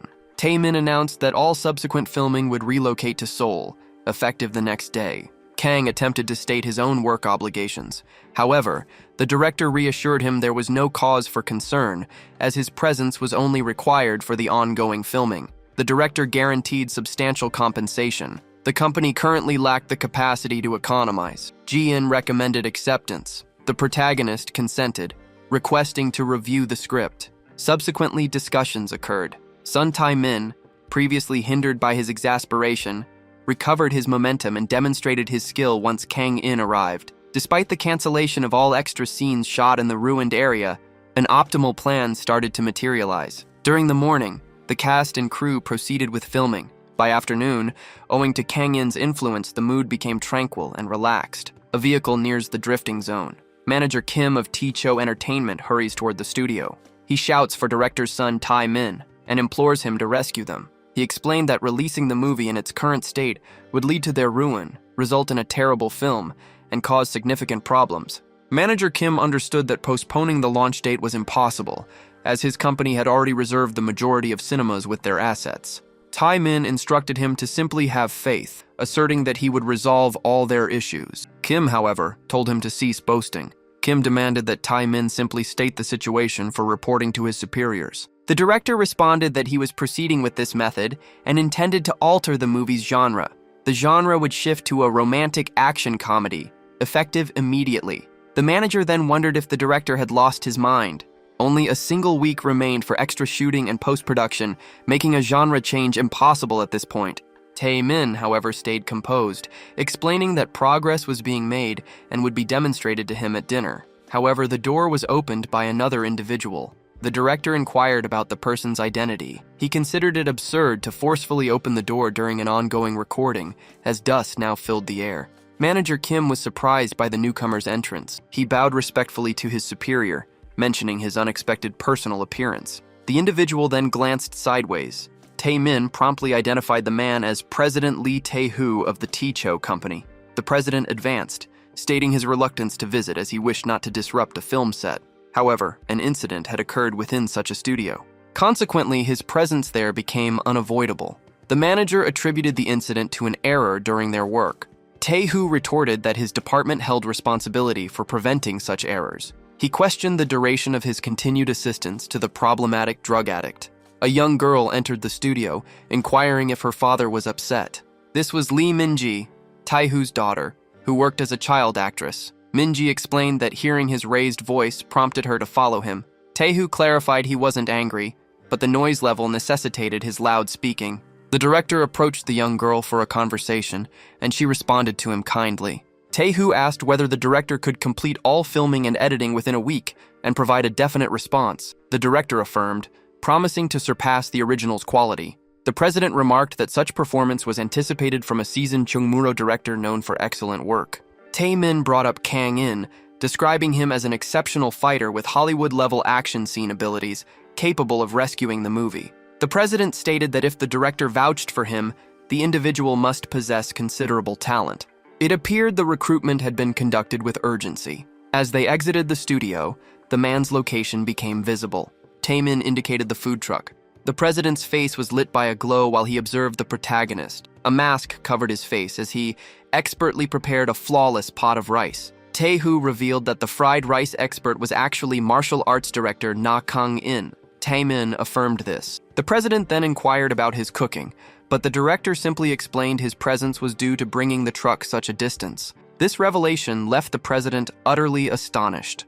Director Tae-min had apparently entrusted this individual with martial arts direction and even designated him as the lead for Kim Yoo-chan's action sequences. The president wondered if he was being mocked. He was introducing an amateur to salvage such a critical situation. Tae-min asked for clarification.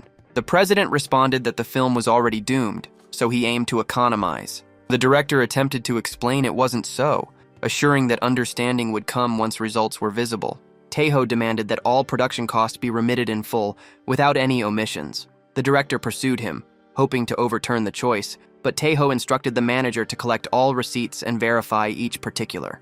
Min-ji, by the food truck, exclaimed the food was very tasty and inquired about the specific snack.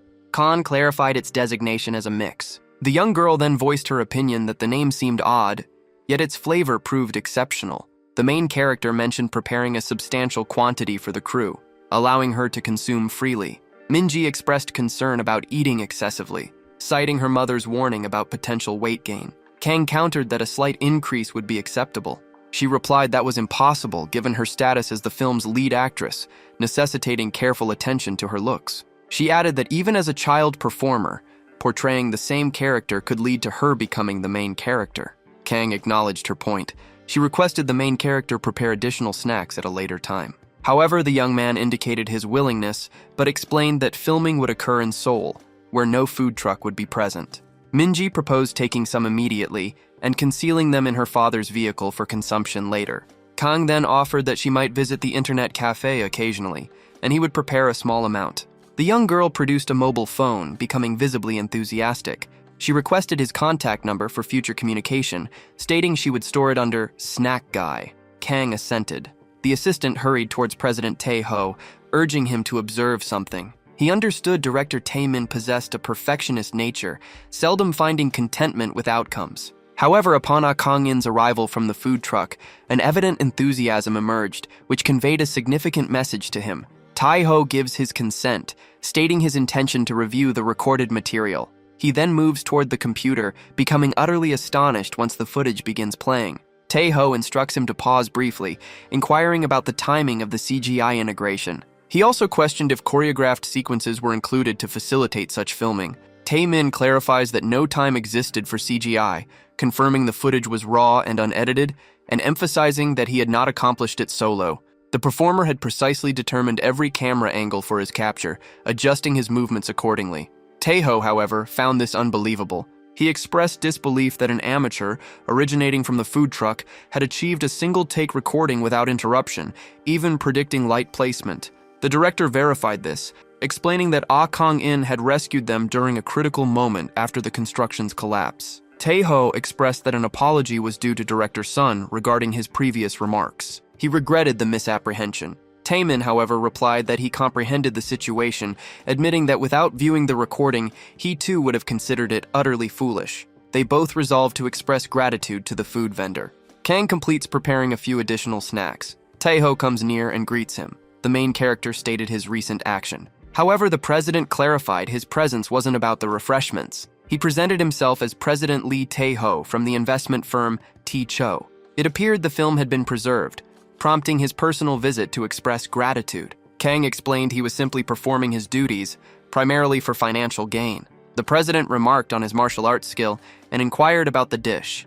The main character replied it consisted of sweet popcorn, suggesting he sample it. Taeho recalled consuming much of it during his military tenure and truly disliked it, yet felt obligated to thank Mr. Kang. He experienced utter astonishment upon tasting the meal. He exclaimed its incredible nature, describing a taste akin to a pancake possessing a truly enchanting essence. His daughter would certainly adore such an item.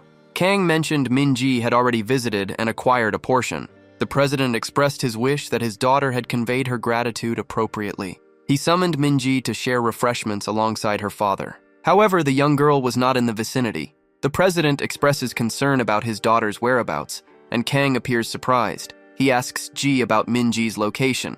The system reports an inability to find her within the recorded video. They consider her presence inside the structure, yet Minji remained unseen in the vicinity. The young man's mobile device vibrates, indicating a call from the small child. He chooses to pick up, and the president inquires about his knowledge of his daughter's contact information. Kang clarifies that he obtained the number previously. He responds, greeting the caller. However, his demeanor grows strained.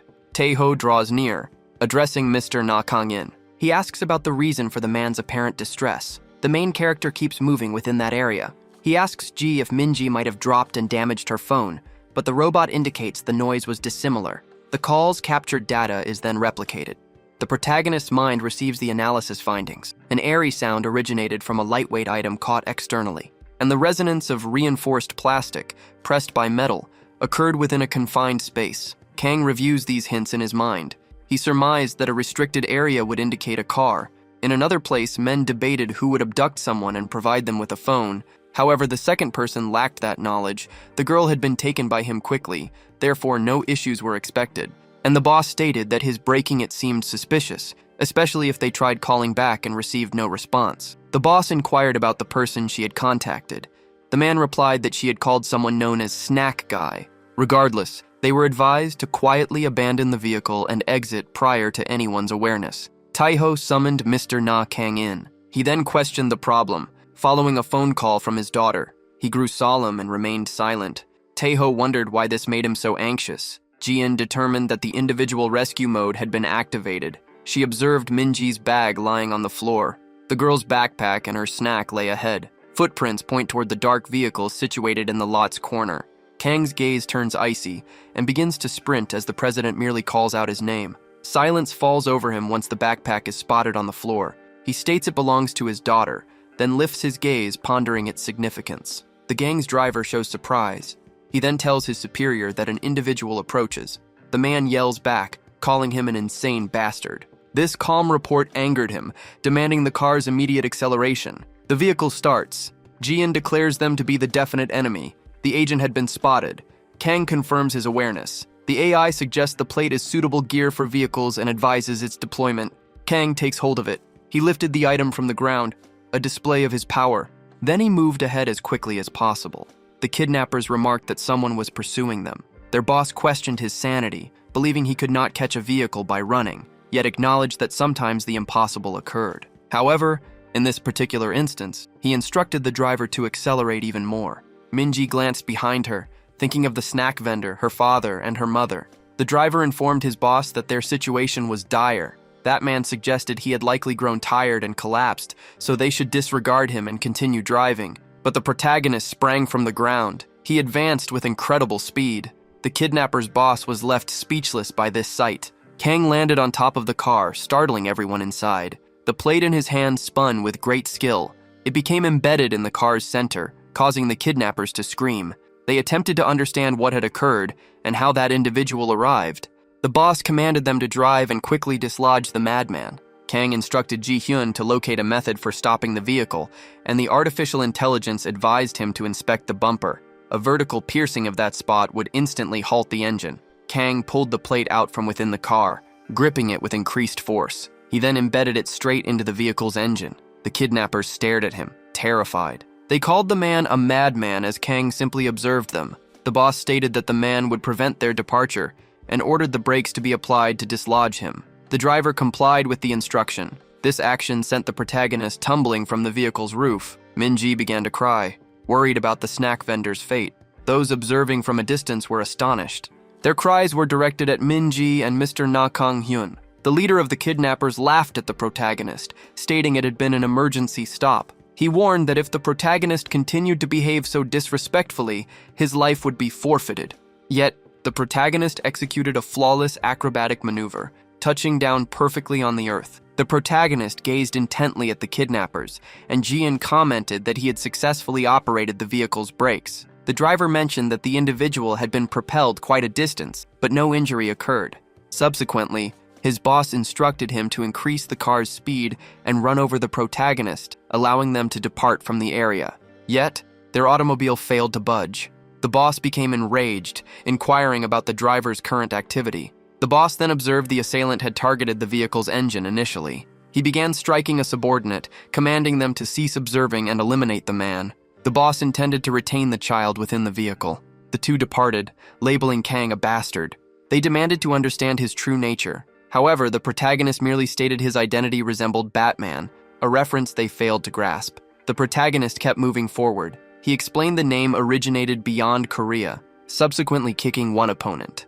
The impact's power propelled the man a considerable distance. He groaned painfully as the driver neared, and the protagonist proceeded toward the vehicle. He produced a knife, remarking its speed defied visual tracking. Kang delivered a heel strike to his chin. He retreated, keeping his combat posture. Afterward, he hurried to the vehicle.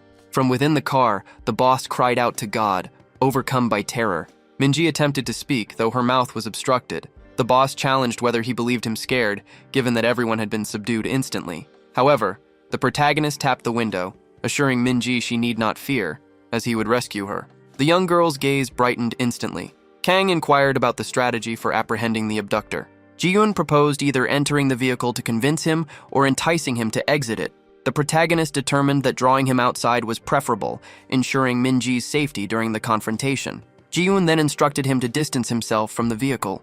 For the adversary to drop his vigilance, they had to retreat as far as feasible. The foe would not emerge until he perceived security. She advised a 15-meter separation. The boss pondered his retreat, questioning if it signified a lack of assault. He then concluded that swift escape was necessary before his pursuers could apprehend him. The door was opened by the boss. He cursed everything. He demanded a car, then positioned a knife close to the young girl. He warned against contacting the police, stating the child's life depended on it. Kang considered him a despicable individual. Tae-ho wept, calling out his daughter's name. He urged manager Kim to quickly instruct the man to retrieve the vehicle. He then moved rapidly in their direction. He yelled that the car would be provided, but warned that if Min-ji was harmed even slightly, he would ruin the man's entire lineage. The boss considered the situation settled, accepting with a twisted grin. He instructed him to personally fetch the vehicle, while the manager contacted the superior. The subordinates questioned whether police intervention was off limits, yet resolved to make a discreet call. Tae-ho entered an opulent vehicle, his thoughts on his daughter. He reassured her that her father was coming and urged her to be patient a bit longer. The vehicle proceeds toward the adversary. Jian cautioned that offering the foe a ride would heighten his escape probability with the captive. Kang acknowledged her statement, confirming his awareness. Tae-ho unlatched the door, announcing his arrival with the vehicle. However, his daughter must remain unharmed. Min-ji wept, silently pleading for her dad. The abductor commanded the president to raise his hands and advance without panic. He did so, exhaling deeply and aiming the blade. Tae-ho stepped back from the vehicle, yet the assailant persisted. However, the president understood his action and began sprinting in their direction. He yelled that her dad would rescue young Min-ji. The abductor warned against approaching, stating he would indeed harm her without reservation. Kang observes, astonished, as blood sprays from a distance. Tae-ho, along with Min-ji, both are stunned when they witness the abductor collapse and release his weapon. Kang had launched an object from a distance, believing it struck its target. Ji-in determines the adversary suffered a blow from a projectile weapon, a rock. The president rushes to his child and embraces her. As the tape is peeled from the girl's mouth, she begins to weep uncontrollably. As that ordinary day concluded with dusk, staff members remarked that the assailant suffered fractured ribs, damaged jaws, and one sustained a blow to the skull. All were in dire straits, particularly the individual struck by the rock. A fracture appeared evident, necessitating an ambulance call for hospital transport. Tae-ho approached, questioning the priority of hospitalizing them, implying they hadn't acted commendably. His daughter, nearly abducted, deserved initial care. The employee stated they couldn't abandon him, as his recovery might span 3 weeks. Min-ji contacted her father, inquiring if the snack vendor faced arrest. She then faced Kang, asking if her actions would lead to his imprisonment. The protagonist, however, reassured her, explaining that just as her father had rescued her, he would also ensure his safety. Ji-in cautioned that if he intended to evade law enforcement, this was his opportunity, believing his intelligence would guide him to use his influence for a rescue. Yet, he considered that mentioning the father's rescue of Min-ji had elevated his image beyond what was appropriate. Tae-ho declared that Mr. Nakang-in had been the hero who rescued his daughter, asserting his innocence even if the assailants perished. The man requested proof, to which the president replied that their location on the mountain precluded any such possibility. Director Tae-min then suddenly materialized behind him, stating he possessed it. His film's recordings existed, and he held something far more precious than mere camera footage. The footage was then displayed for all present. Staff members expressed astonishment, as the abductors' visages appeared distinctly. This confirmed the trio had indeed menaced the child and Mr. Nakang-in. A staff member inquired about the filming method. Tae-min explained numerous cameramen were present, and equipment activates when events unfold. He declared Nakang-in the rescuer of all, completely blameless. Ji-in concluded the escape protocol with a sigh. Tae-ho came closer, stating that should the abductor's leader perish, Mr. Nakang-in would face no repercussions. Should anyone attempt to penalize him post-viewing the recording, it would highlight his public relations team's effectiveness, as their personnel would offer abundant justifications. Kang departed, mentioning dinner was approaching. He assured them not to fret, as he had no intention of fleeing. Subsequently, by the food truck, a chocolate cake was crafted by the protagonist. Mi-jin inquired if he had prepared it. Kang replied he understood her limited appetite but urged her to sample some. Ji-in clarified that strategic sweets enhance team spirit. The protagonist then encouraged her to taste it, citing its deliciousness. Tae-ho mentioned his Min-ji had been too shaken to consume a treat previously, and he inquired about its quality. He then pleaded for a portion, claiming it surpassed the earlier cookies. The president inquired about the method, hoping to recreate it with Min-ji at home. However, the food truck chef stated it was impossible for an ordinary individual to copy. Achieving that speed for mixing ingredients demanded immense strength. The process resembled art, prompting an inquiry about his professional chef status as a possible explanation. Kang, however, replied that his employment was at a lawn house offering meals. The president remained utterly surprised until an enraged voice from a distance drew his notice. She shouted Tae-ho's name, demanding to know his audacity. To be consuming food during such a moment, identifying herself as Min-ji's mother, Jang Mi-young. Mi-young struck his face, stating her daughter had nearly been abducted while he was consuming snacks. She inquired about Min-ji's well-being and any injuries, then observed her soiled appearance. Tae-ho explained that while it might appear odd, a justification existed. His wife kept striking him, even before he could elaborate. Tae-min then remarked that they were witnessing numerous aspects of their boss's character that day. His manager advised him to compose himself, as a crowd was currently observing the scene. The woman plans to resolve the matter discreetly, away from law enforcement or onlookers. Tae-ho then pleads for mercy. Mi-young thanks the protagonist for her daughter's rescue. Kang states it was simply his duty. The woman mentions that everyone who watched the video spoke of his intervention. The young man had leaped before a vehicle, halting its movement. He then confronted an armed individual. Ji-in remarks that the agent faced no real peril. Kang asserts that his actions were typical. Mi-young shows admiration as the small girl rushes toward him, reminding him of his pledge to prepare additional snacks. She also requests desserts. The protagonist consents, yet requests she make contact beforehand. Mi-young tells her husband she will return home ahead of him because their daughter has school assignments. Tae-ho replies he will further assess the circumstances. Once solitude is achieved, the president states that without Mr. Nakang-in, He and his spouse would currently face utter hopelessness. He expresses renewed gratitude, promising significantly improved treatment in the future. Kang chooses to agree, remarking that the proposition appeared favorable.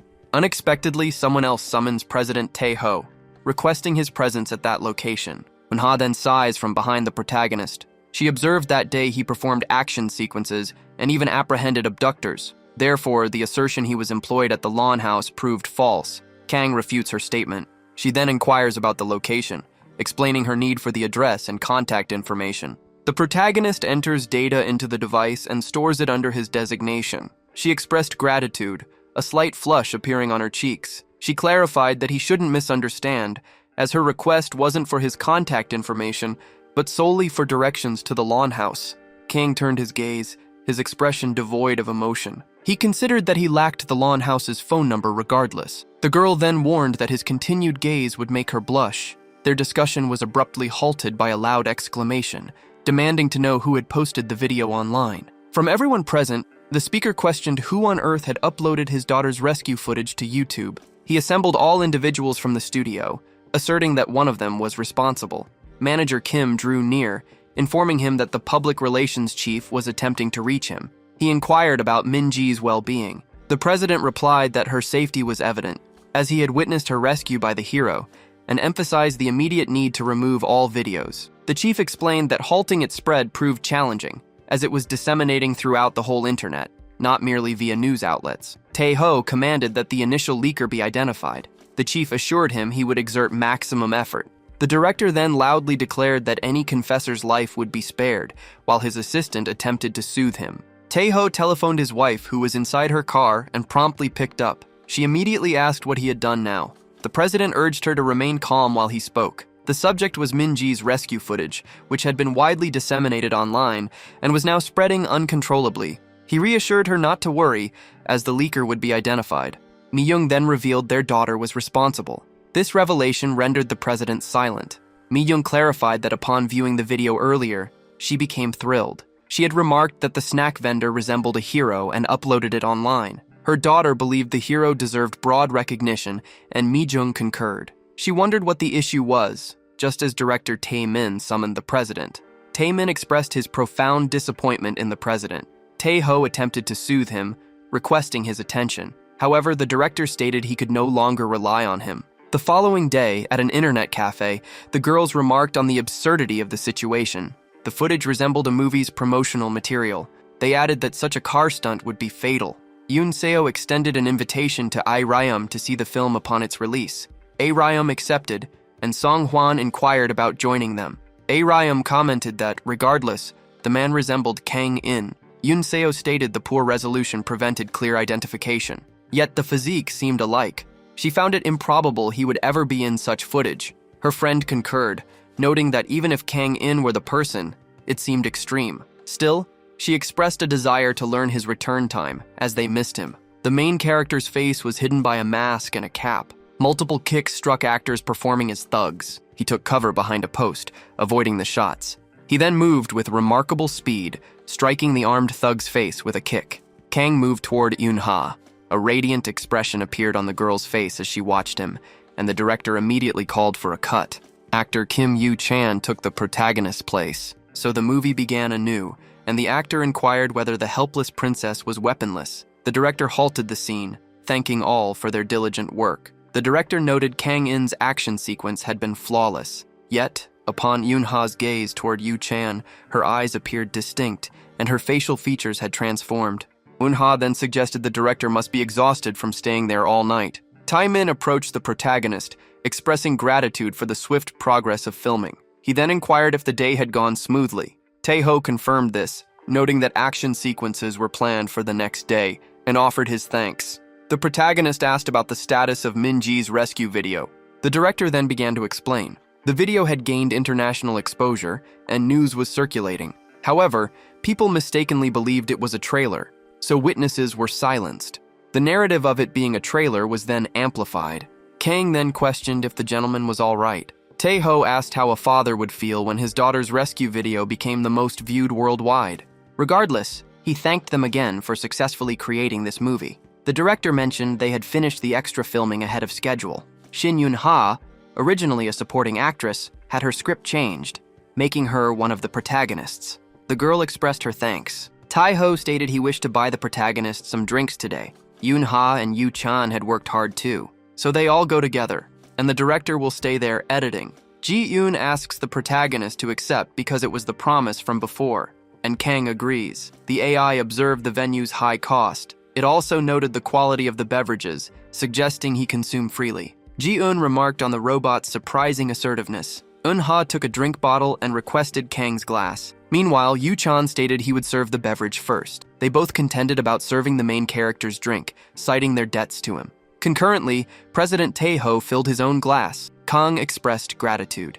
The president began recounting his lifelong aspiration of becoming a film director. From his high school days, he had been involved in the industry, directing several independent projects. However, these ventures proved catastrophic. Following numerous unsuccessful films, he concluded he lacked aptitude for filmmaking. His father then requested he join the family business, prompting his shift to production. Yoo-chan encouraged him to remain optimistic, noting his continued industry success. Tae-ho responded that with sufficient wealth, anyone could achieve his current standing. Had the film flopped, his company faced peril.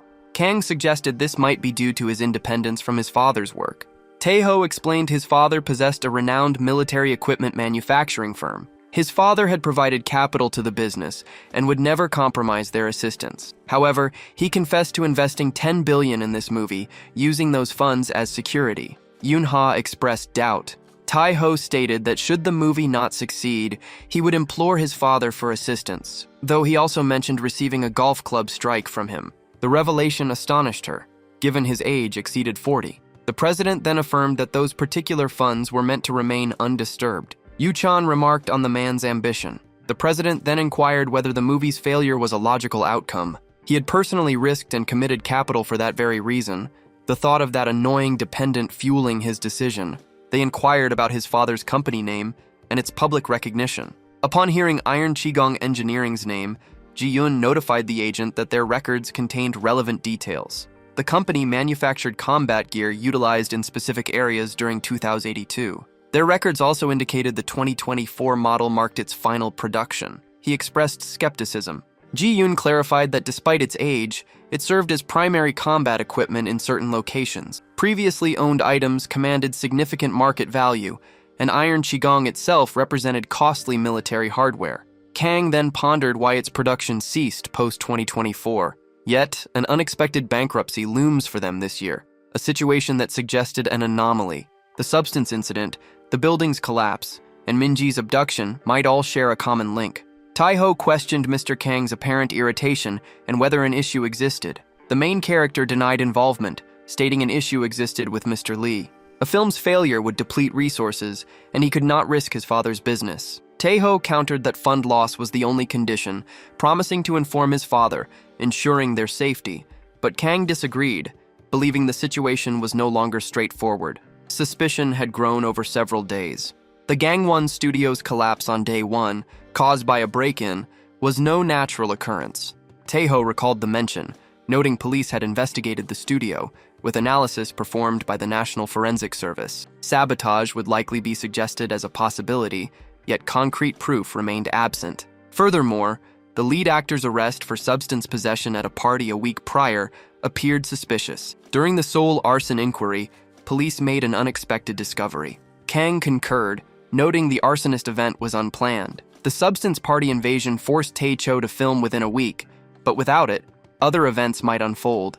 This event occurred prior to the film's release. Delaying the party report's disclosure would have led to catastrophic outcomes. Yoo-chol stated his film would lack funds for cinemas, resulting in his dismissal post-release. Kang explained that if the film flopped, they intended to seek his father's assistance. Tae-ho confirmed this, agreeing to provide financial support to safeguard assets. The protagonist then questioned if this was a deliberate scheme, noting that a film failure would also implicate his father's business. Iron Qigong Engineering would find itself unable to assist Lee's company. Tae-ho believed their aid would be impossible. Despite such circumstances, he vowed to leverage every contact, even contemplating selling the business to secure his father's assets. However, Kang then proposed a scenario involving Minji's abduction. This revelation stunned the individual. He further explained that Tae-ho would be compelled to distribute his capital, as he wouldn't simply forfeit 10 billion. However, should his daughter be abducted, he would manage the ensuing downfall. All his contacts would then be ensnared, powerless to assist. Yu Chul questioned the motive behind the kidnapping. Kang clarified that its purpose was to destabilize Lee, simplifying the process of identifying and seizing the assets. Taeho stated he had no intention of visiting the studio that particular day. Kang pointed out that despite this, he still attended and collapsed on the initial day. The president concurred. Kang then asserted that the individual responsible for the studio's collapse was acquainted with both Lee and Min-ji on that specific day. Yoon-ha inquired if this meant the studio's collapse was orchestrated to harm her. Kang responded that their aim was to create a disturbance. Injuries would cause disorder, thus facilitating Min-ji's abduction. The girl suggested that probing the abduction could reveal its orchestrator.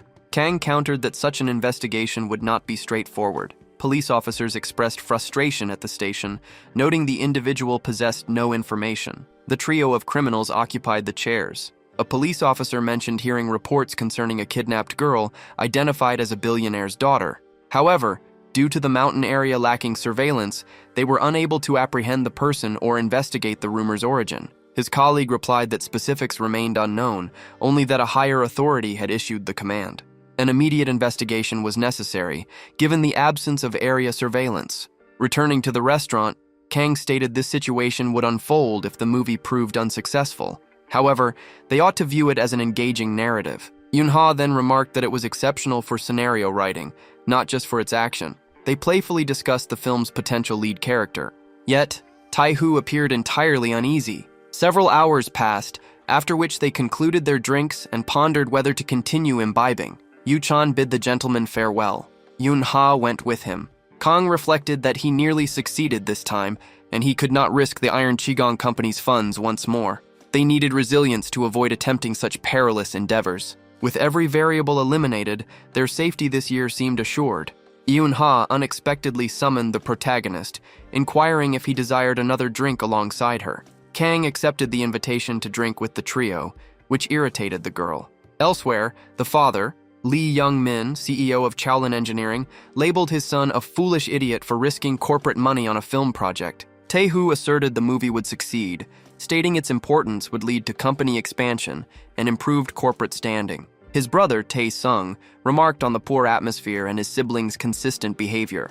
The president noted the firm had created an impressive product with strong export performance. However, Tae-sung countered that negative rumors circulated despite their robust finances, suggesting general resignation, which provoked Tae-hoo. He suggested these individuals could be responsible for Min-ji's abduction. Tae-sung then asked if he intended to speak loudly before their father. While a company might have produced a movie, the desire of brokers to acquire his firm seemed questionable. They needed to rectify the situation first, questioning if he was certain of the film's success. Tae-hoo affirmed this, stating it had surpassed the initial version, and Young-min inquired if this improvement stemmed from the increased action sequences.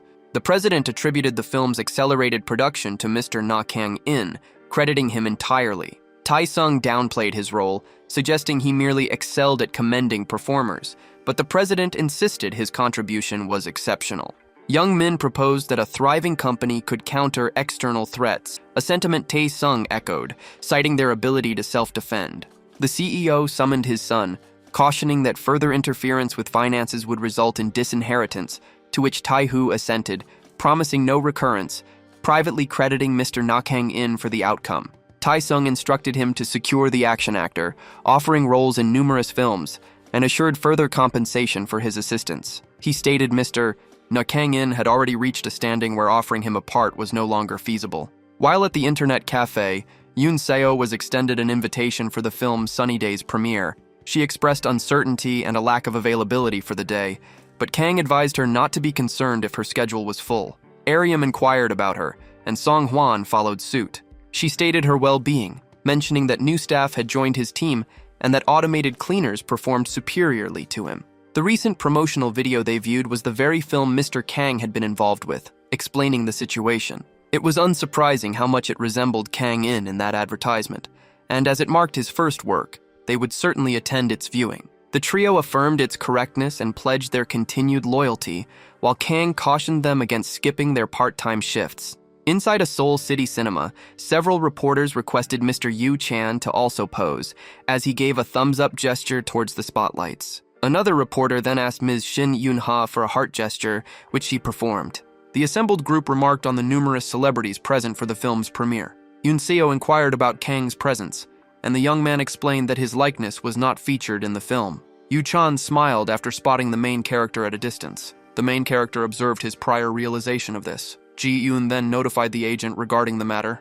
He consistently understood correctly, and Aryam abruptly struck the main character while exclaiming, asking if he had witnessed Kim Yu-chan waving at her, and Song Hwan suggested it was likely for the benefit of the reporters. Yoon-ha recognized the main character and chose a casual approach, signaling to him, but Song Hwan believed the gesture was for himself. He claimed the goddess Yoon-ha had looked at him, but Aryam believed it targeted the reporters. Their argument persisted, and Kang inquired about Yoon Seo's location, noticing her nearby. Aryam wondered if Yoon Seo sought an autograph, and Song Hwan then moved closer, addressing the deity. Kang asked if the pair were acquainted, and they both affirmed it. Yoon-ha asked about his acquaintance with Mr. Kang. Yoon Seo replied her uncle owned the internet cafe, and he worked there.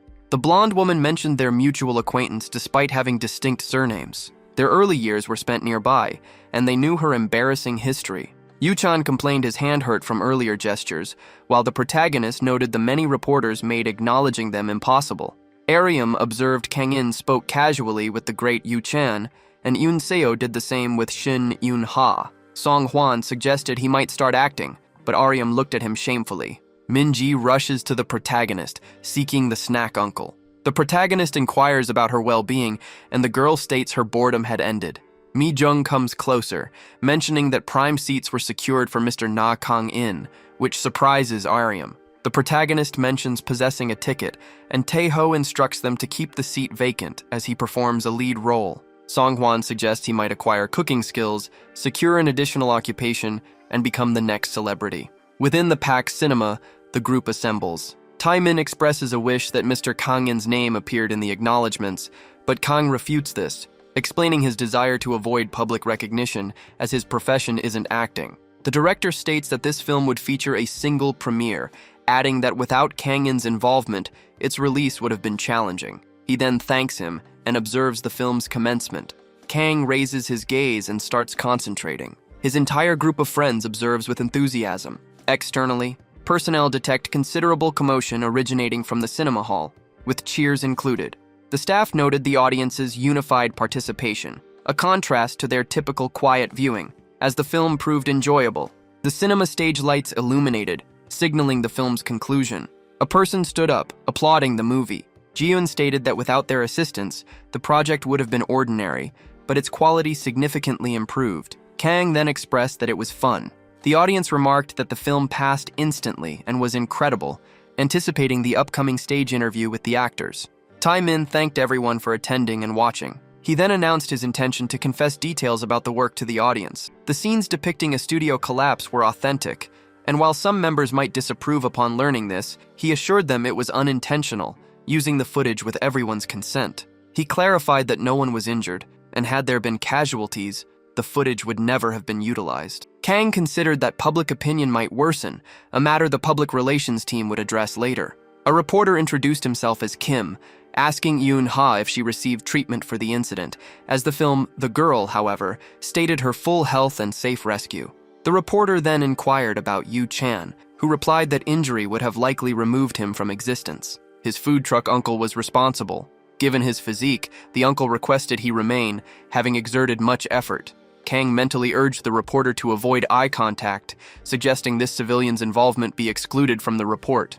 Across online platforms, users expressed that it was the finest movie they had witnessed, lamenting their prior negative remarks. After 2 days, Aryam declared her movie a triumph. Kang inquired why she used that term, and the girl explained that he felt like kin, making the movie his own. The main character stated that creating a movie sufficed, whereas Aryam lamented her desire to encounter a famous person once more.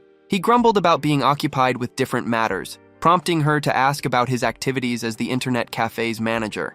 The main character replied that it constituted a unique assignment for Earth's alliance. Aryam gazed at him, then declared his undeniable insanity. In another location, Taiho chuckled joyfully, expressing their success in accomplishing the task, and the director affirmed that all would proceed favorably. However, he believed his movie would resonate with viewers and confidently predicted 10 million tickets sold.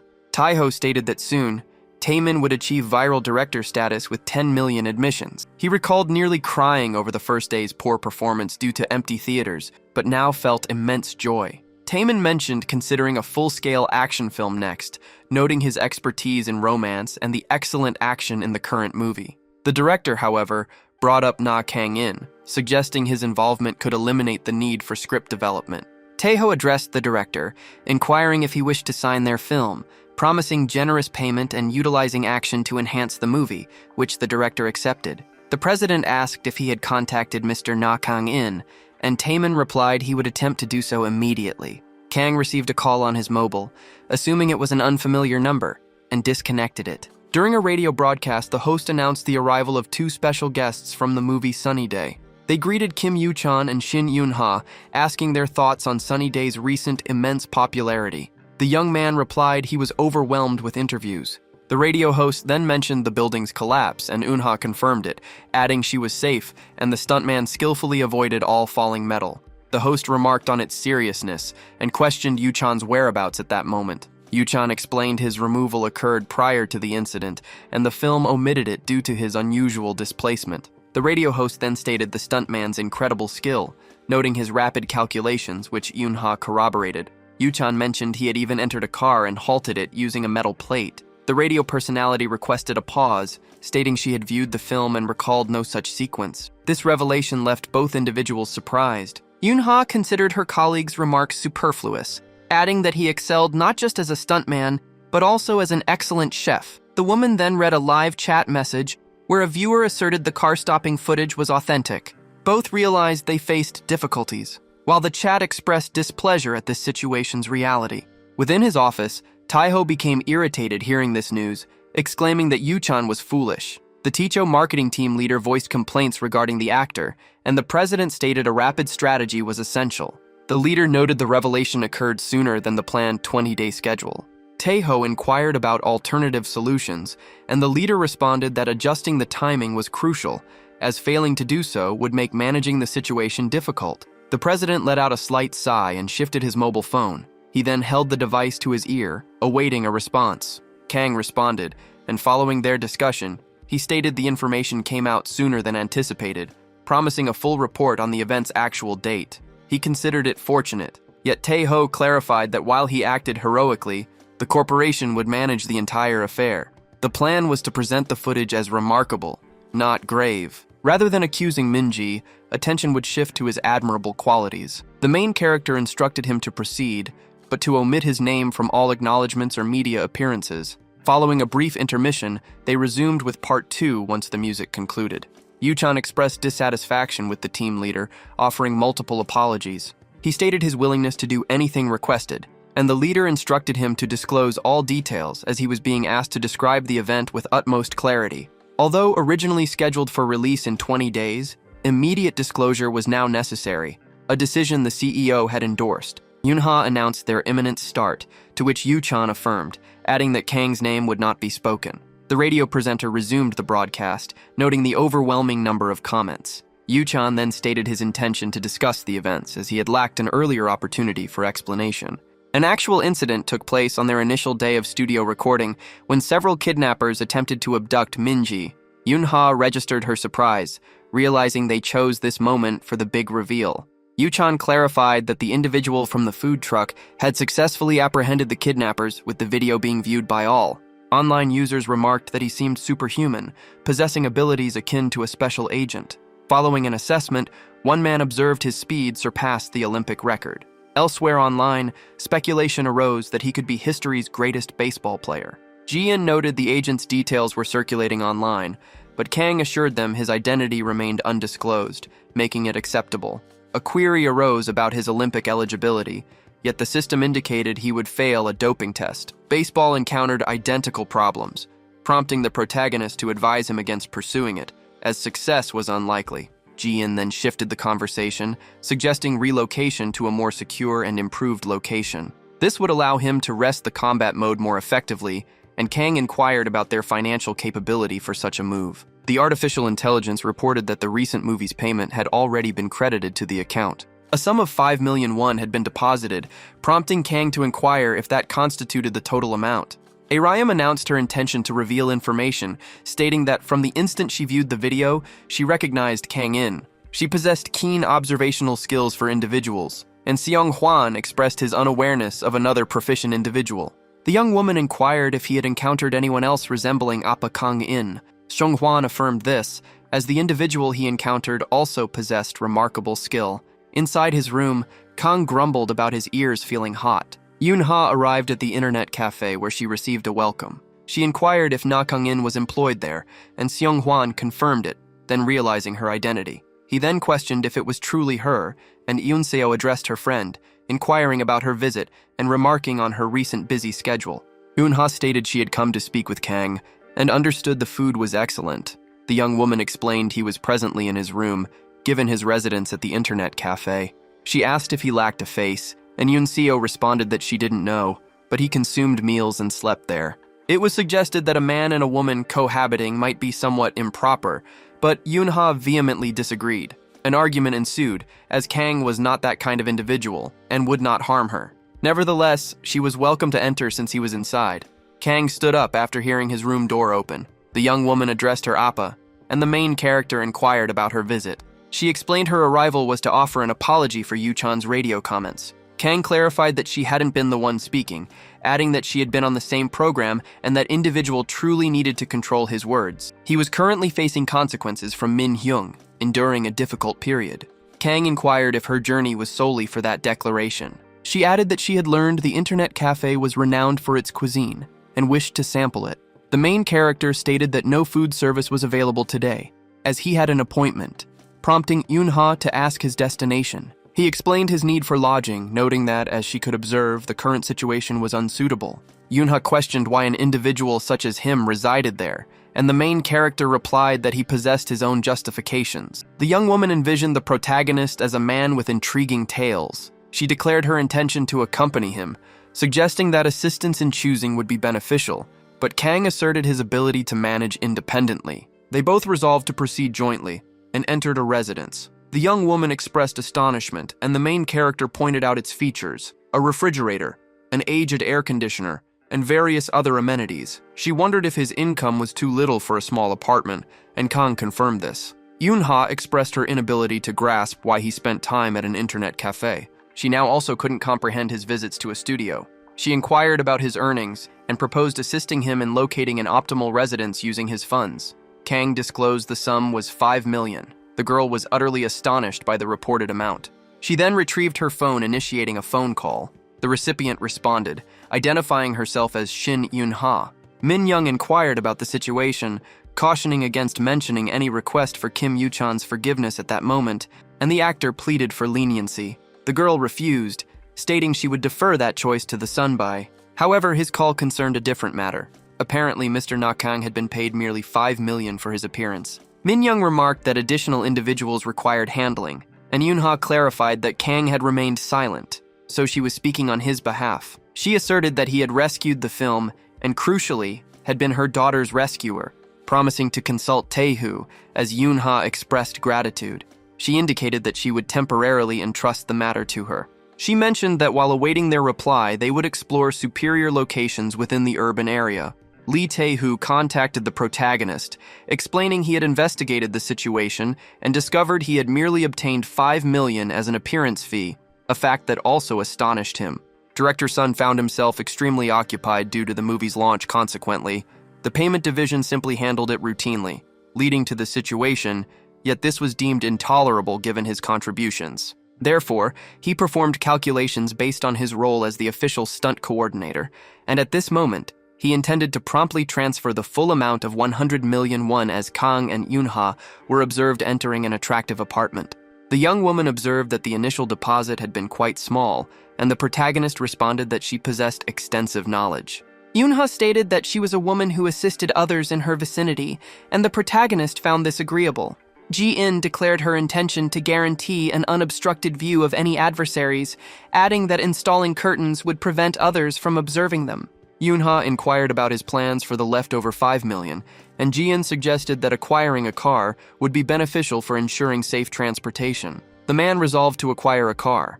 The girl mentioned knowing an ideal spot, suggesting that 50 million would allow for a luxurious model. The main character faced Yoonha, inquiring about her persistent efforts to assist him and whether she harbored romantic feelings, cornering the girl. The girl's face reddened, and she questioned his inquiry. Kang explained his curiosity stemmed from her continuous attempts to assist him. Yoonha stated she was an actress whose schedule was coincidentally open, leading her to appear discreetly. She affirmed she would have offered assistance regardless due to their friendship. Kang then concluded it was not romantic. However, his ears reddened, and he clarified he was jesting, also expressing gratitude to the girl. Yoonha reacted with surprise upon learning this. She declared she would refuse assistance if such remarks were made again. Ji-in believed credit was due to her, not solely Yoonha. The girl recalled that had she been struck by the iron that day, she would have suffered severe injury or worse, but he rescued her, ensuring her survival. Her life would have ended without that incident, and she candidly admitted she found it acceptable. Her initial belief held true until she found herself alone at home, prompting new insights. A dark house entry caused her heart to pound, recalling that specific moment. Ever since, unlit homes provoke intense anxiety, and the event frequently invades her dreams. She considered that his presence would ensure safety and well-being. However, she observed the protagonist's inattention, and Kang remarked that the scenery was stunning within a bustling dealership located in Seoul. Yoonha inquired whether he genuinely intended to acquire that using his leftover funds. He had praised the other vehicles, yet she questioned his interest in the dilapidated car, prompting Kang to state that was disrespectful to the vendor. The vendor confirmed her assessment, explaining he brought it for sale, but despite its broken and cheap state, no one desired it. Yoonha suggested numerous superior and more attractive vehicles were available for inspection, but the protagonist requested a look beneath the hood. The protagonist commenced a thorough analysis of the entire area, inquiring if he possessed the ability to repair such a vehicle, and Ji-in affirmed this, stating he owned repair manuals for battlefield vehicles. The protagonist noted the vehicle's age, stating it predated him by 8 decades, but the AI reassured him. The vehicle would operate correctly once its power and fuel delivery components were mended. Kang expressed his approval of the vehicle, while Yoonha suggested he acquire a superior automobile, offering financial assistance. The vendor questioned the protagonist's genuine intent to purchase, citing the engine's poor condition and disclaiming any liability. Kang acknowledged this but remained determined to proceed with the sale. A transaction was agreed upon, leaving Yoonha utterly astonished. Inside a public men's restroom, the protagonist inquired of Ji-in whether repairing the vehicle in the new apartment's parking area would be preferable. The AI warned that such an action could arouse neighborly suspicion, though Kang deemed the location excellent. He had previously identified an ideal spot for their operations and finalized several agreements. While accompanying the protagonist, he had collected vital intelligence, prompting the protagonist to ask if this was observed during their bus ride, commending the effort. Ji-in suggested simply acquiring the required components and performing repairs at that site. At a location more distant from Seoul, Yoonha inquired about its whereabouts, since the protagonist was transporting a damaged individual to this unfamiliar spot. The protagonist then instructed her not to refer to his vehicle in such terms. The young woman voiced her displeasure, questioning if he had secretly enrolled in a horror film experience and brought her along for that purpose, but Kang refuted her claim. The entrance swung open. The pair encountered an unfamiliar location. She inquired about the location's purpose and whether Kang intended to repair the vehicle there, to which he affirmed.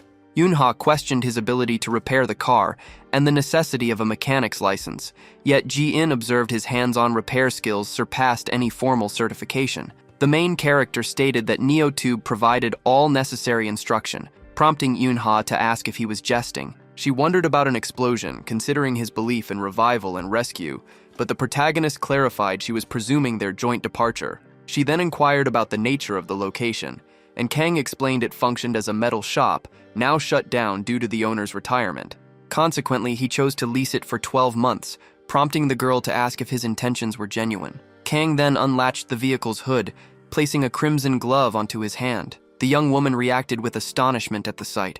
The main character inquired why she remained and whether she intended to accompany him throughout the whole day. She retorted by asking who was truly pursuing whom, given that he had been the one to bring her to that location. Kang felt bewildered, and the situation she expressed was infuriating. The girl resolved to depart, stating he must not prevent her, as his potential boredom posed no issue.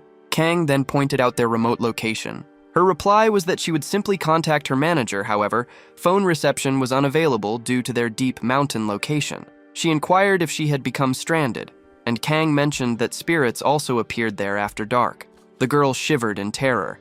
Kang admitted he had genuinely orchestrated this situation over an extended period, asking her why she believed he had led her to this location. The girl quivered in fright, asserting it was impossible. She then implored him not to proceed, citing her unreadiness, and Kang instructed her to cease and remain silent rather than yelling, explaining that her role was merely to assist with car repairs. The girl protested that she wished to avoid getting soiled. Jin cautioned that he would demonstrate the repair process, beginning with removal in the specified sequence. Yuna grumbled that he was simply bothersome by performing the task himself, and Kang remarked that her response was amusing. She asked why he wasn't noting the disconnection sequence, recalling a film scene where someone removed precise equipment, and Kang reassured her, stating he retained every step. She commented on the protagonist's remarkable recall, which Jin confirmed was his own, prompting Kang to tell him to cease replying to every remark. Yuna observed his hands operated with machine-like speed and exactness. Kang completed the task, and she noted under an hour remained. The protagonist instructed his test subject to enter the driver's seat, but she refused, claiming it was the true motive for her presence. He advised her to calm down, explaining he had flawlessly repaired it after thorough calculations, and Yuna inquired if it might detonate during the journey. Yet as she drove, she found it straightforward and silent, with no engine sound.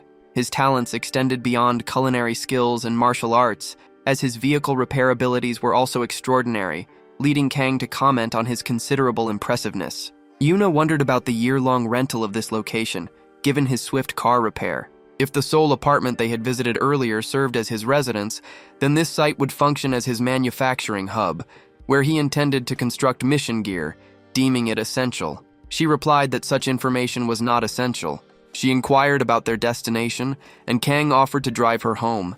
Yunha then mentioned she had a request. She wanted to learn how he installed the smart system for phone control, and if he could set it up at her residence, but Kang suggested she ask her parents. The girl explained her parents lived very far away, and the protagonist advised her to contact others. She apologized, admitting she had been frightened. Lately, she frequently dreamt of the scenario collapsing, which prevented her from sleeping. Jin considered this a common symptom among soldiers in conflict zones, as they often relived their entire military service in dreams. He stated that rescuing civilians was a fundamental duty for the army on Earth, so he would assist the girl in any way possible. He entered Yuna's house and provided his help, informing her that everything was prepared and she should switch off the lights for a test.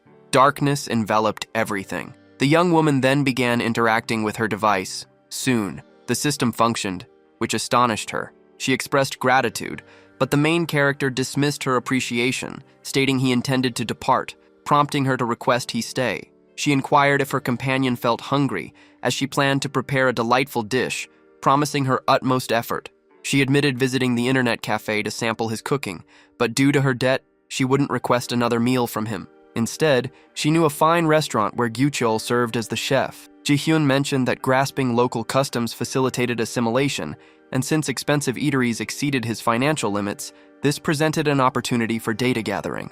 The main character stated that the AI simply desired food, which perplexed Yunha. He replied, expressing his wish for it to surpass his own cooking, and that he also enjoyed it.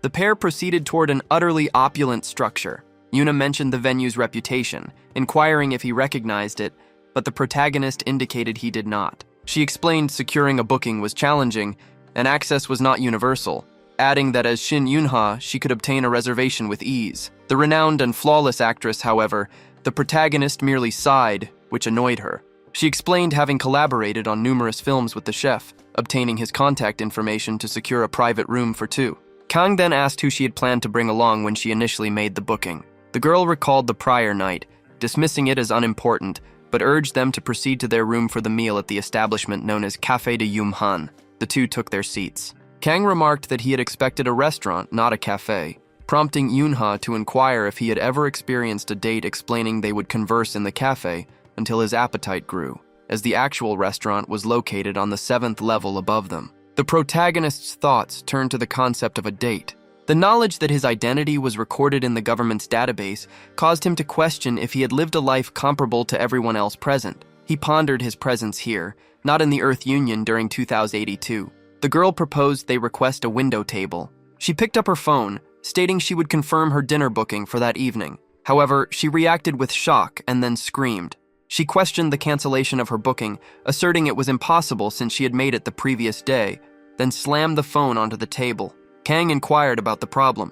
Yuna explained that her booking had been revoked because a more significant person had arrived, leading to its cancellation. The protagonist proposed they get gukbap or a similar meal, but she firmly rejected the idea, insisting he remain while she handled the matter, determined to discover the VIP's true importance. Patrons within the establishment recognized Shin Yunha. The protagonist inquired about the coffee's quality, and Ji Yoon responded that it was excellent. A distinct tension permeated the restaurant's ground floor. The security guard questioned the source of the commotion, but then observed several men and pondered their identities. A considerable number of thieves comprised their ranks. A single individual then charged at the security guard, delivering a knee strike to his midsection. The security guard subsequently collapsed, and the thief declared Penelope on the 7th floor was their objective, stating they would now secure every level. On the 7th floor, Yuna questioned the chef's actions, recalling his previous day's assurance of a table. The chef offered an apology, explaining a vital reservation had unexpectedly arisen, prompting the girl to inquire about the guest's significance. Oh Kyu-chul stated she had been the final person to book, asserting he had no alternative since the booking was unofficial and last minute.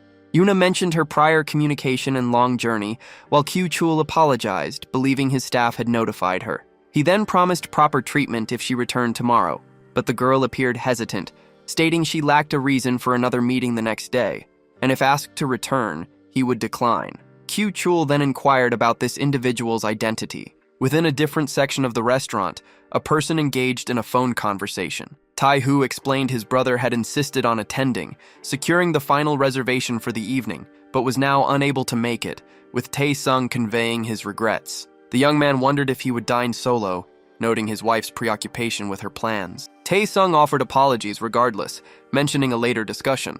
The president declared that solitary dining was uncharacteristic for him, then observed Yunha conversing with Kyu-chul. He moved closer, and the young woman acknowledged President Lee Tae-ho. He inquired if she was unaccompanied, but Yunha stated she was not, having arrived with Kang-in, though their booking had been revoked. The president remarked that this situation was quite favorable, as he had been concerned about dining by himself, but would now accompany Kang-in and her. Tae-ho declared that a party of 3 was preferable to 2, which angered the young woman.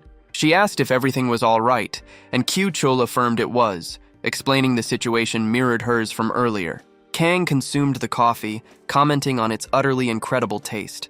He considered chemically analyzing its composition to replicate a distinct coffee, noting his tongue's lack of extreme sensitivity. The protagonist viewed Yunha's messages displayed on his mobile device. Ji-in wondered if the agent truly favored beef soup over fine dining, or if it was mere courtesy. Kang declared that individual must be an insect, finding the assistant quite bothersome that day. However, he desired to understand Yuna's delay, as approximately 20 minutes had elapsed. Ji-in reported the detection of an anomaly, as all mobile devices within the vicinity had lost their reception. Furthermore, the first floor's ongoing construction had its protective shutter lowered.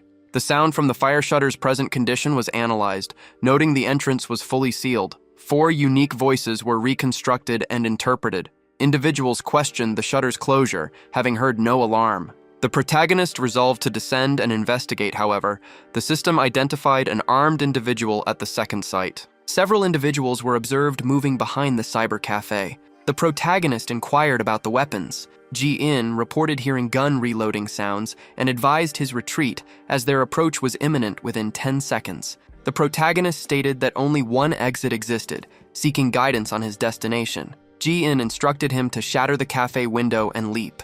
Kang questioned if he was being directed towards a painless demise, and the robot reminded him of his second-floor location. The assailants forced the door open with a kick. Their weapons were aimed ahead as they fired at numerous wine bottles. Individuals questioned the sound, realizing a gun had been fired. A curtain was drawn shut, and the assailant commanded their silence. He warned that any screams would result in immediate shooting, instructing them to remain quiet and proceed to the hallway. Tae-ho pondered the unfolding situation, questioning if it constituted a prearranged incident. Chief Ki Cheol's expression suggested no prior arrangements had been made. He realized the reality of the situation, showing fear. Yoon-ha inquired about her role, and the president advised her to remain composed and follow instructions. All began advancing silently. The girl mentioned Kang In was currently on the second floor, confirming this was true and that calling him would bring him to their aid. However, a bandit aimed a weapon at her, questioning her grasp of the situation, as mobile devices were prohibited and non-functional in that area. Desiring information, she intended to report the incident, but the girl feigned ignorance of the police contact number. The bandit commanded them to move to the wall's corner, and the two individuals swiftly complied. Yoon-ha stated that Kang and Appa would arrive, given his strength. Tae-ho remarked that despite any strength, a firearm rendered everyone equal, emphasizing their immediate need to escape. Kang kept his gaze fixed on the second-floor window, contemplating breaking it to flee. He reminds himself that civilian rescue represents a core objective for the Earth Alliance. Consequently, withdrawal remains unfeasible. The cafe door was opened by the bandits. With weapons aimed, they commanded everyone to freeze and raise their hands. This sight left the civilians utterly bewildered, as they questioned if it was an internet livestream, given the day's apparent confessions. Hearing this commotion, the bandits grew annoyed, then fired a shot into a cafe window. The sound convinced people it was a real firearm, and the bandit reiterated the command to raise hands or risk their lives. Kang quietly asked Ji-eun to verify the adversary's gear. The weapon identified was a 9mm semi-automatic gun, fitted with a high-performance suppressor. Its ammunition was silent, and the weapon featured a sound reduction module. Kang stated that such advanced equipment indicated these were not mere thieves. Ji-eun stated the agent lacked gear, while his adversaries were heavily armed. Given this imbalance, he ought to flee. This seemed more than a tactical choice, prompting him to question if another motive existed. Kang observed Eun-ha had not descended from the 7th floor, leading him to believe they had dealt with him earlier. Eun-ha called out to Kang and Appa, questioning if he would appear and what their next move would be. Tae-ho observed a woman accompanying the bandits, indicating civilians were not their concern, and that specific woman was their objective. Yoon-ha questioned her identity, speculating if she might be an international minister or similar, but Tae-ho revealed she was Scarlett Kelly, CEO and leader of Omega Tech. The actress suggested the company held shares in Apple and Google, yet he refuted this, considering Omega Tech's focus was on developing military equipment. Her father, Lee Jung-min, served as CEO of Iron Qigong, a military equipment manufacturer, and her brother, learning Kelly was present, had requested the reservation. Her company's prominence within the film and performance sector meant he was acquainted with Chief Gu Cheol, but her brother was now absent and had been captured. Eun-ha then proposed that if this woman was the objective, it indicated a conflict among weapon manufacturers. The bandit commanded the two to remain silent, warning that any further noise would result in their deaths. The assailant aimed the weapon at Scarlett once more, demanding she reveal the access code to preserve her life. Her affection for wealth became irrelevant if her existence was forfeited. Scarlett inquired about his earnings, stating she would offer twice his sum, and since no one had suffered injury, they could conclude the matter. The assailant responded with a wild laugh, declaring his refusal and clarifying that the situation transcended mere financial gain. Scarlett, in turn, declined, asserting that, despite any torment, she would not disclose the access code. The assailant calmly twisted her arm, stating he would verify her claim. A shot was fired amidst the bystanders, inciting pandemonium. He declared their numbers were vast, and he intended to end all their existences. Hearing this, Scarlett grew anxious. Jun reported detecting two peculiar occurrences originating from an upper floor, resembling a gunshot striking glass, at least 3 levels above. Kang considered that if the adversary discharged their weapon twice, the initial shot appeared to be a caution, and he pondered the nature of the second, but Jun clarified it was glass shattering. The main character quietly stated that shattered glass appeared more impactful, serving as an ideal method for intimidation, likely indicating a threat issued from behind the shutter. Suddenly, a child's terrified scream erupted. The assailant commanded silence, then inquired if the mother could quiet the child. She attempted to soothe her son, instructing Jaemin not to weep, and then cried out for her own mother. The criminal persisted in verbally abusing them. He then aimed his weapon, stating he had ordered their silence and would end a life for every sound they produced, while Jun cautioned that the adversary intended to fire upon civilians. The main character materialized behind the man, announcing the police's arrival. The assailant spun around, questioning the moment of his movement. Kang inhaled deeply, then gestured with his hand from one side to the other, offering an apology for drawing excessive attention while holding an unusual stance. He explained that fear causes children to cry, and harming someone for weeping was not a humane action. The bandit commanded silence, while his subordinates alerted their leader to the individual positioned behind the glass. The man questioned whether the protagonist believed he would refrain from firing simply due to the glass barrier. Missing the target was no longer a concern for them. He cursed the protagonist, then squeezed the trigger. However, the protagonist materialized behind the assailant, delivering a kick. Kang then moved, directing another strike towards the assassin's arm, connecting with his arm and twisting it violently. The bandit groaned in agony. His bone had been fractured. The weapon flew a considerable distance. The boss commanded his men to capture the individual, while Kang swiftly evaded attacks. Gi-hun stated that the glass panels offered protection, possessing bulletproof capabilities, making them impenetrable to such ammunition. The protagonist then leaped again, landing on the table. He used it for protection as the attackers grumbled about his evasiveness. Then, the table abruptly launched toward them. Kang sprinted among the assailants, maneuvering to land hits on their heads. All present froze, and their leader let out a small groan from the floor. He swore at the individual, gripping his weapon. The main character observed this when an unexpected impact struck him. Gi-hun explained that the bullet's path was visible, requiring evasive action. Onlookers reacted with shock as the projectile barely scraped the main character's arm. He executed a move, springing toward the attacker. The boss expressed surprise at the individual's ability to evade all projectiles. A kick from the protagonist struck the villain's head, forcing him down. His fighting posture remained. Onlookers remarked on the man's victory and expressed gratitude for their rescue. It was surprising how effortlessly he overcame the armed individuals. Gi-hun cautioned that kids were drawing near the agent. The young boy inquired if he was a superhero who had vanquished all foes simultaneously. The AI stated the witness's significant blood loss was detrimental to the children's psychological well-being. The main character observed his own undergarment. He then exerted maximum force to shift it, causing the youngsters to appear bewildered. However, the individual positioned the undergarment onto the bandit's face, prompting the children to ask about his actions. Kang reassures them, stating no need for alarm, as his arm remained unharmed. 3 semi-automatic weapons, each with 3.5 cartridges, were present. Gi-hun declares the weapons are finally acquired and must be disarmed. The protagonist then questions the feasibility of this task with numerous onlookers. Given this level of oversight, other groups might be outside, making escape perilous, a point the AI confirms due to the inherent difficulty. Unlike the agent, civilians face a high risk of death, and Kang speculates Yunha was likely on the 7th floor, necessitating a plan before proceeding. Failure to move discreetly could endanger others, a somewhat astute observation. The protagonist observes the masked individuals as their masks are removed. Gi-hun notes their appearance suggests they are outsiders, all 3 sharing a common ethnicity. These outsiders spoke their language fluently, likely intending to seize something and flee. Gi-hun states their firepower is inadequate and suggests arming civilians, advising against direct confrontation. Kang replies that the year is no longer 2082, and the AI requests to observe their collaboration promptly. The main character asked if anyone had gun experience, seeking 2 volunteers. Approximately 4 individuals consented.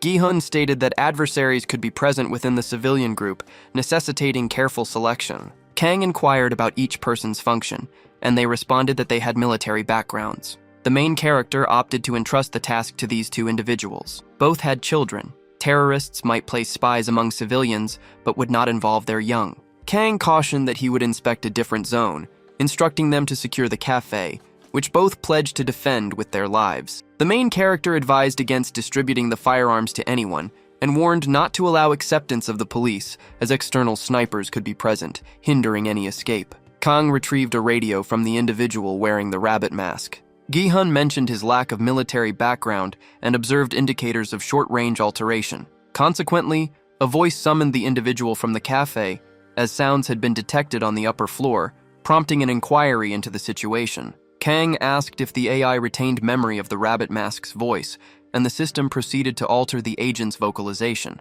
The main character mentioned his enforcement of discipline on those disregarding instructions. This revelation astonished the onlookers, prompting the radio communicator to inquire if his actions were once more imprudent. Kang stated that they must prove to these individuals they were more than just three, and he would ascend briefly. Rising to his feet, he inquired if any woman possessed a compact mirror, which one confirmed.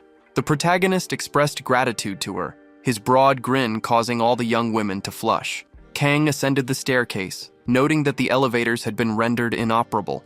Nevertheless, Gi-hun reported detecting activity originating from the ground level. A bandit inquired about his method for managing the civilians he had brought, prompting Gi-hun to initiate combat mode given the suspicious individual's presence. The thief declared that the individuals were inexperienced, stating he would ascend initially for verification. Kang considered that individuals had occupied the cafe, likely conversing, yet these current adversaries remained unaware if their associates lacked skill.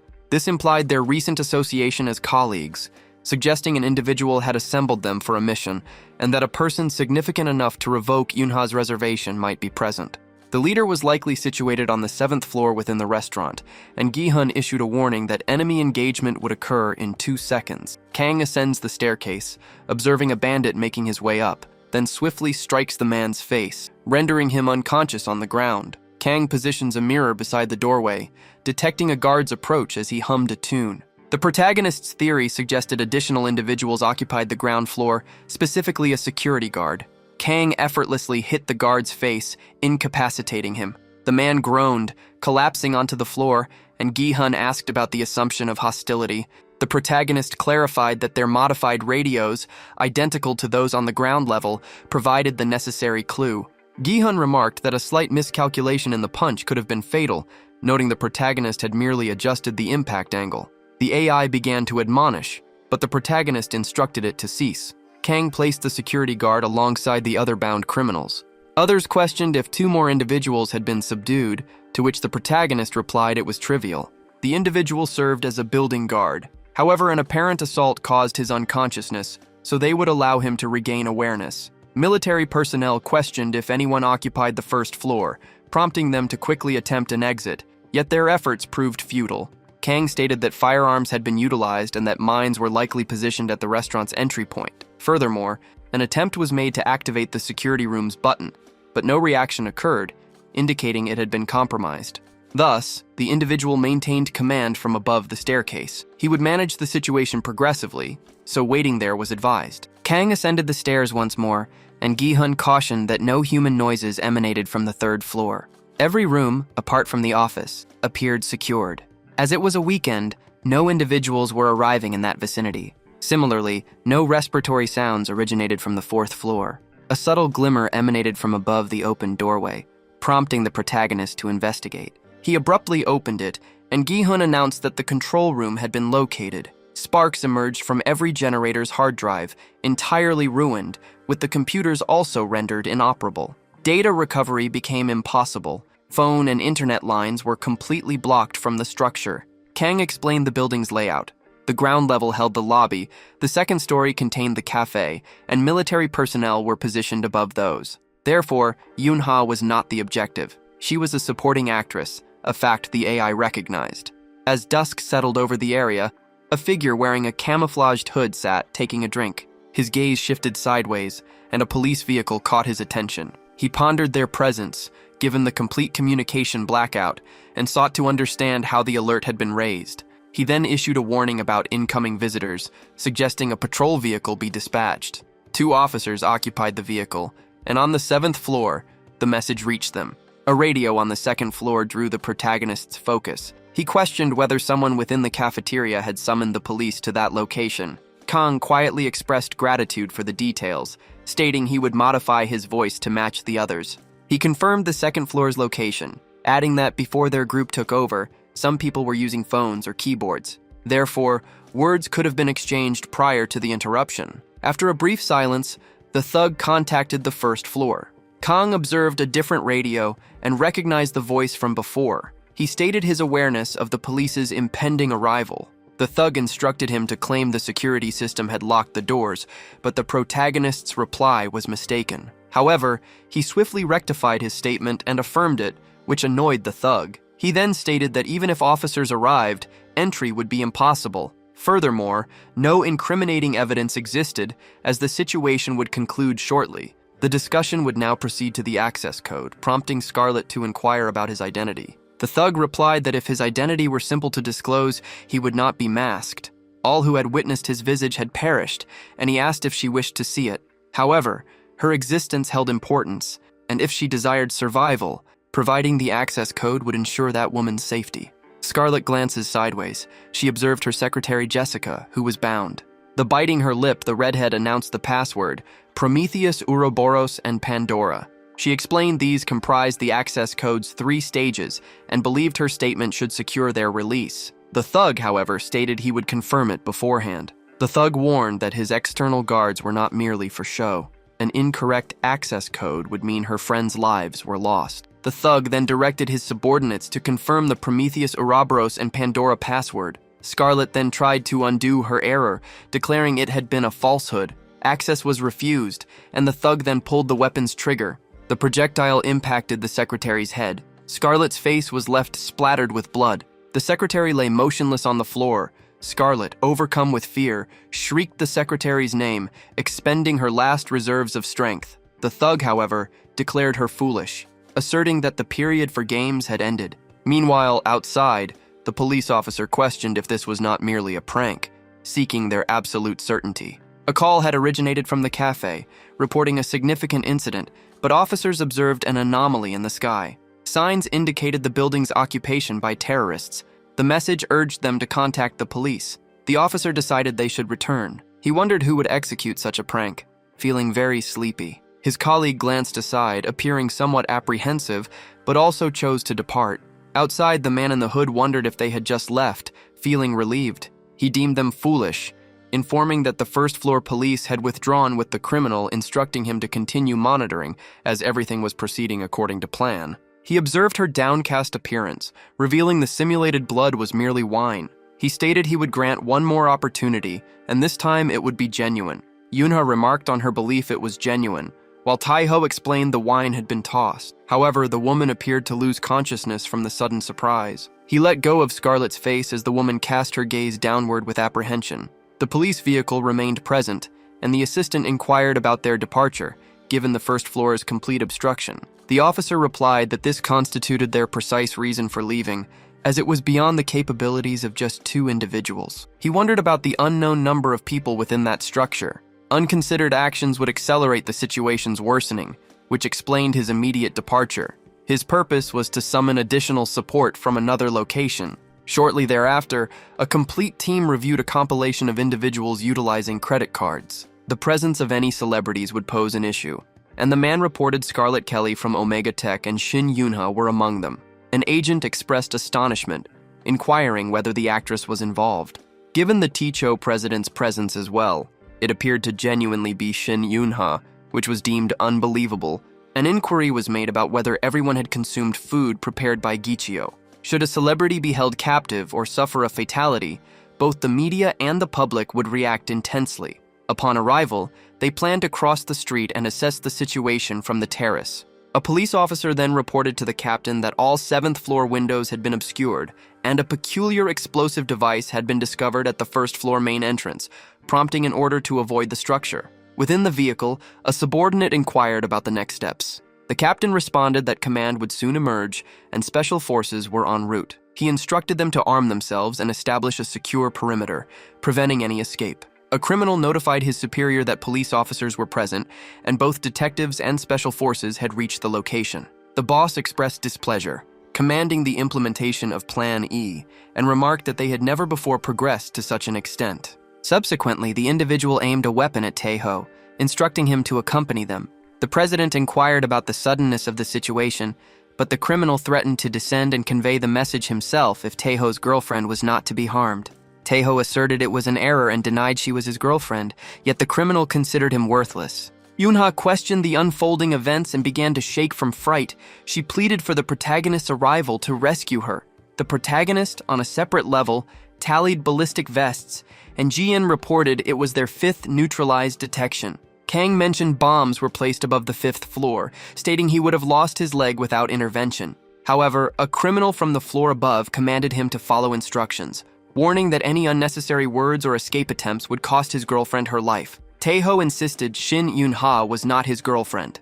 The criminal ordered him to proceed there and repeat exactly what they instructed, assuring everyone that everything was fine. Jian identified the voice as belonging to President Lee Tae-ho.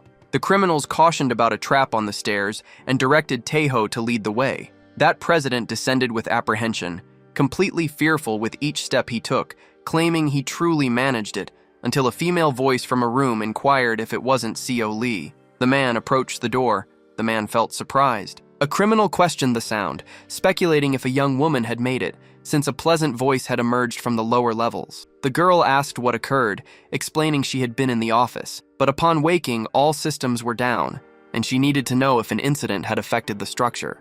Lee Tae-ho considered the voice, concluding it certainly wasn't Kang In's, but rather a female's. Furthermore, her demeanor and movements diverged entirely from his expectations. The criminal commanded them to observe the route the team would dispatch, stating escape was unfeasible, particularly for a woman.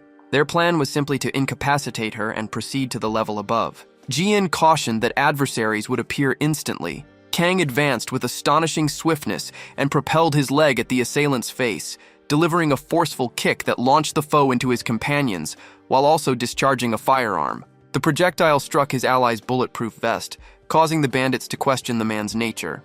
Kang seized a bandit as a hostage, then aimed his recently acquired weapon, firing at the limbs of the other bandits. He then repositioned himself again, leaping to fire, striking non-critical areas, thereby immobilizing them. Soon after, Kang trod upon their faces. Lee Tae-ho was amazed by the sight of the men sprawled on the ground. The main character lifted his gaze, and an individual inquired if Shin Yun-ha might be his girlfriend rather than Kang's, which he refuted. The bandits lay groaning in agony on the floor. Kang asked about additional individuals, but Jian stated that these were the sole ones present and that close quarters combat assistance had concluded. Lee Tae-ho remarked that Mr. Kang In had been truly remarkable, and the protagonist observed the boss's arrival from the 7th floor, desiring an update on the circumstances, requiring details. Once informed, he mentioned the police had altered their strategy, and they aimed to prevent any escape by utilizing the boss. A transmission from the 7th floor indicated Jackal's attempt to establish contact. Hearing shouts from the level beneath, he felt compelled to relay the status, as Tae-ho believed their capture was imminent. The main character flawlessly imitated the voice, reporting that 2 individuals on the 5th floor had been incapacitated, with no losses sustained by their group. Jackal inquired about the thoroughness of the search, and Kang responded that a concealed route existed. Lacking further time, he ended the call, prompting Tae-ho to ask how his voice replicated the men's so precisely, and why it had resembled the woman's previously. Kang explained that vocal imitation was an innate trait, then instructed him to put on the protective vest, inquiring about Yun-ha's well-being. The president confirmed her safety thus far, though she remained under observation. Jian surmised that famous individuals held significant worth as captives. Then she declared her intention to advance, as Tae-ho stated he also possessed a firearm and would join her in combat due to his prior military service as a sergeant and current reservist status. Kang inquired about his role, and the president showed some reluctance, explaining his duties were with the defense minister's promotional unit, which led Kang to instruct him to remain. Beyond monitoring the unconscious individuals, Tae-ho questioned what would happen if they awoke, to which the protagonist advised shooting them in the head for an easy takedown, but the man replied he would only target their bodies. Upstairs, Jackal commanded the code be given immediately. Scarlet responded that even if her life was taken, she would never reveal it, which further enraged the man. He aimed his weapon, stating she should simply perish, until some subordinates were sent flying backward. The men turned around, and Scarlet was astonished by the protagonist's punch, which launched 2 men into the air. People wondered what was happening and if it was the police. Yun-ha attempts to call Kang Nan, but a bandit silences her. Other individuals persist in firing at him as they advance, yet the main character evades every projectile using his flawless agility, subsequently employing his power to push off the surface. He moves forward, hands prepared to disarm the threats. The main character seizes a bandit's arm, rotating the individual multiple times before driving him to the ground with a subsequent knee impact.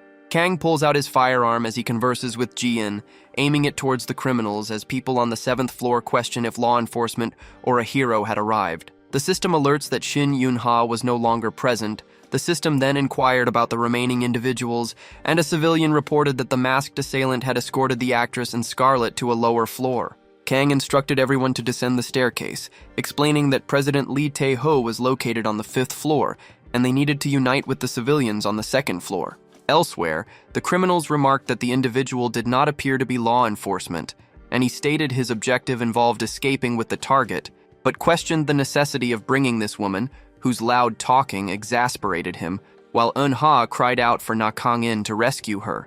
The criminal suggested that if authorities attempted blackmail, they could simply abandon her, noting she was ideal for leverage until the Omega Tech codes were obtained. Eun-ha ordered the men to cease their crude speech. Unexpectedly, Na Kang-in burst into the space, shattering the entrance with a powerful kick. He advanced deliberately toward the criminals. A pair of them charged at him, verbally abusing him, yet Jian foresaw the knive's path and indicated where the protagonist should evade. Kang moved forward, his gaze glowing, leaping by utilizing the wall to gain speed. He then fires at the bandits' backs. The individual restraining Eun-ha declared the attacker foolish, attempting to fire skyward.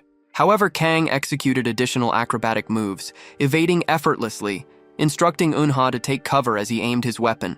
She complied with his directives, and Kang struck the bandit with 3 shots, causing the actress's release. The assailant stumbled back, bringing a measure of calm to the area, his shoulder bearing a wound that elicited a pained groan from him. Jacko commanded the man to cease, while Scarlet requested her release. The individual then gazed at the female and directed the weapon toward her arm. Crimson liquid sprayed across the space, and Eun-ha shrieked in terror. Her arm sustained damage, and Jacko directed the firearm toward her head, stating she would be the next victim, and if the gun wasn't released, her life would be ended instantly. Kang immediately tossed his handgun across the room. Scarlet watched this in astonishment, gazing at the protagonist while breathing hard.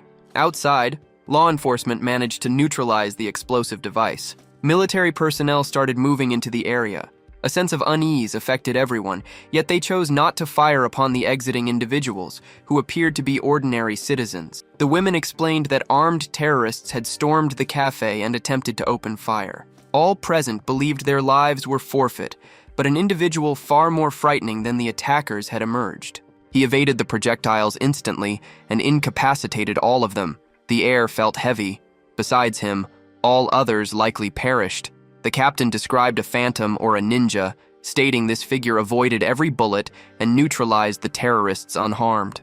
He questioned the absurdity of the claim, as his subordinate suggested panic was causing mass hallucinations. Perhaps hallucinogenic agents were involved, so he needed to ensure his team wore gas masks. Within the structure, Yuna inquired if her appa had lost his mind by discarding the weapon, yet the protagonist declared he would permit him to fire. Jaekyul wondered about his presence, having received intelligence indicating no issues on the levels below. Kang let fall every radio concealed beneath his shirt, mimicking the subordinate's tone, claiming responsibility, and his superior had been deceived, as he had generated all the transmissions, and Jaekyul grew annoyed realizing the identical details he had just reiterated, yet he cursed the circumstances, firing solely at the protagonist. Kang seized a kitchen blade resting on the surface, moving forward, evading the shots with incredible swiftness, then hurled the blade towards Jaekyul's arm. Scarlet collapsed into Yuna's embrace. Kang instructed them to utilize him as protection and depart without panic, stating he would conclude the situation, prompting Jaekyul to insult him. Desiring information about his origin and his assigned codename, the main character inclined his head downward, indicating he would speak just one time and required complete focus. Subsequently moving forward, delivering multiple blows to his adversary's abdomen, subsequently hitting his jaw, dislodging several teeth before delivering a powerful kick to the skull. The attack continued with additional blows to the abdomen. Consequently, Jaekyul was propelled a great distance, impacting the piano.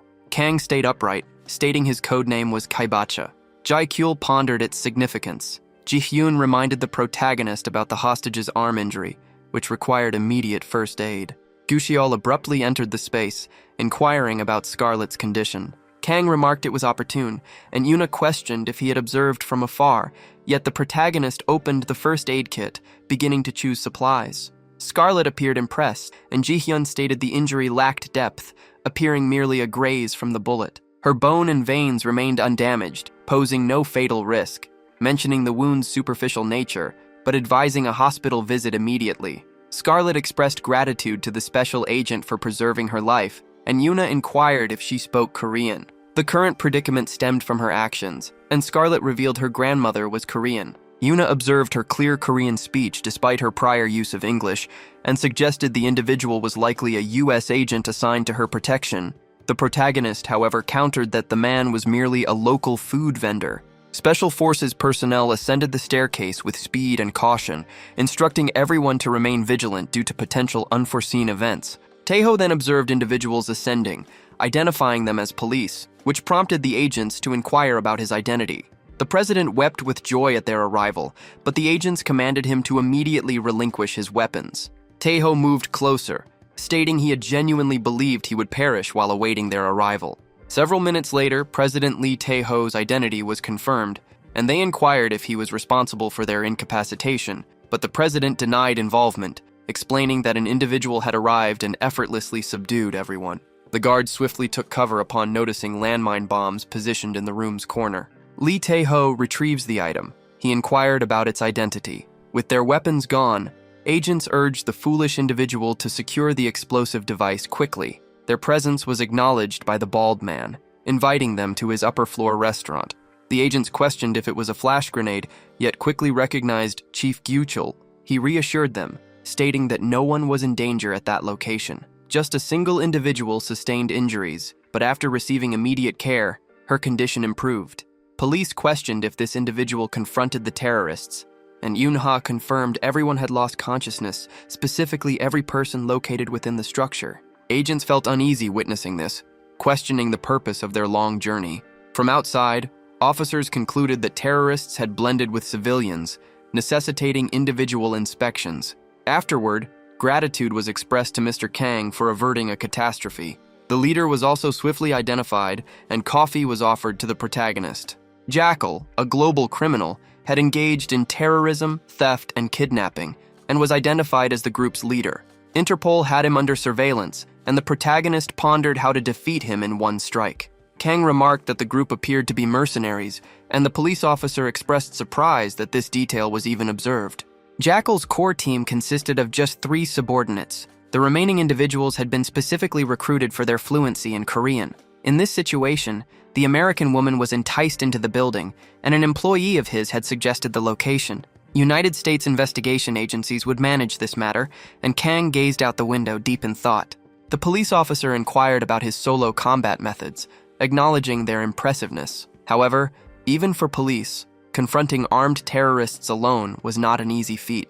Furthermore, it was observed that no one's life was endangered by their injuries, and even the gunshot wounds avoided critical regions. The officer then questioned how such abilities were gained, as it was understood he hadn't served in special forces, and Jian noted that the officer seemed to doubt the protagonist's true identity. A document containing justifications for the infiltration and an operational manual existed. Kang stated that his departure from the army occurred approximately 2 years prior. His training then took place in the mountains. He remained beneath a waterfall for a week. His journey through the Taebaek Mountains involved training. He dug up ginseng to eat when hungry. The main character devised a unique martial art incorporating weapons, which he honed using water pistols. This martial art bears the name gun fist style. His practice with water weapons proved effective, suggesting a powerful talent, and the police officer found it impressive, yet considered it illogical. Within a Korean hospital's emergency room, Scarlett's appearance impressed the doctors.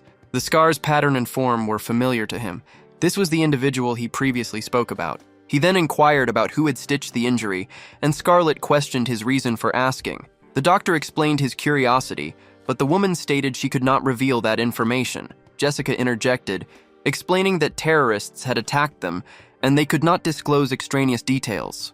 Inside Chief Lee Young-ho's clinic, individuals hurried in, announcing positive developments. The surgeon inquired about his requirements. That physician reported locating the individual responsible for the distinctive machine-like scar. Young-ho attempted to learn the name, but the physician replied that it was not yet known. While he was present in the operating theater, a gunshot victim arrived, displaying an identical injury pattern. However, they departed following initial care. He expressed regret, stating their urgent need to leave. Young-ho replied that the perpetrator's identity was irrelevant.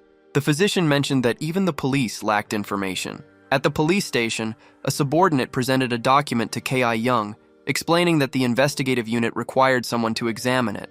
Even without viewing its contents, only K.I. Young possessed the capability, prompting the detective to grumble about being assigned tasks once more. His superior replied that his trust was the reason, adding that with slightly less obstinacy, he would be an excellent individual. K.I. Young unsealed the paper and reacted with surprise. The superior inquired about its contents, as direct confirmation from K.I. Young would permit disclosure. K.I. Young inquired if his superior was familiar with the film Sunny Day, prompting the boss to ask if Shin Yun-ha starred in it. The detective revealed the incident's hero worked as the movie's stunt director. However, the truly surprising fact was their acquaintance with this individual. The superior's expression turned grave as he sought confirmation of the person's criminal status. K.I. Young then asked if the acrobat artist was recalled. The boss affirmed, stating that individual had apprehended the killer using a sketch and contributed to enhancing his own performance. He observed that both individuals were identical, finding it improbable for one person to excel in numerous careers. Within a government investigation room, questions arose about the logic of the boss's central role in the case. Specifically, their inquiry concerned Jackal, and a superior wondered why Nakang-in, who single-handedly resolved the incident, was overlooked. The superior had witnessed him transporting a person from a burning structure, noting his apparent proficiency in all tasks, which led to the assumption of his special forces affiliation. Upon reviewing his classified service records, it was found he had honorably left an administrative unit as a sergeant. A picture of his previous commanding officer was acquired, verifying the information. Therefore, he possessed the ability to defeat an entire army alone. This involved retelling Kang-in's absurd tale of mountain training, consuming ginseng, and enduring 7 days beneath a waterfall. Additionally, his bomb-defusing abilities were supposedly acquired from YouTube. The internet cafe hosted events 2 days afterward. Yoon Seo greeted a new customer, stating her inability to visit the specified location. However, Yoon-ha removed her spectacles so her friend would identify her. Ji-in alerted them, mentioning she recognized Shin Yoon-ha's voice. She materialized behind the protagonist, who then inquired about her presence. The young woman presented him with a bag, inquiring if he recalled their previous inability to eat. Consequently, she had brought items for a meal, given his cooking proficiency. Kang instructed her departure, prompting Yoon-ha's complaint. However, the protagonist asked why she had purchased ingredients and arrived there rather than returning home. Her honesty was expected, and then he would cook. Yoon-ha's face flushed for a short time, becoming more crimson with every thought. She then admitted her confusion. His closeness brought peace. Nightmares stopped. She questioned the protagonist's attentiveness. Kang stated he had acquired fresh techniques. A seafood meal would be prepared. Yoon-ha felt both hatred and affection for him. After several minutes, the meal was ready on the kitchen table. Yoon Seo declared it amazing, finding the taste incredible. Yoon-ha was also impressed. The blonde put the food in her mouth, exclaiming its deliciousness, and Yoon-ha wept from how good it was. Kang thought they were eating well until someone appeared behind them and asked if they could eat that too. Scarlet Kelly appeared, an armband visible. Yoon-ha identified the American woman from their prior meeting, while Scarlet announced she had located the correct spot. Kang asked how she arrived, and the woman mentioned having acquaintances in Korea. She merely researched the name and place of work, causing Kang to apologize. Ji-yoon suspected their investigation extended to the protagonist's history. Kang asked her purpose, and Scarlet suggested he take on the role of her protector. His AI alerted him that accepting a bodyguard role would constrain his other endeavors.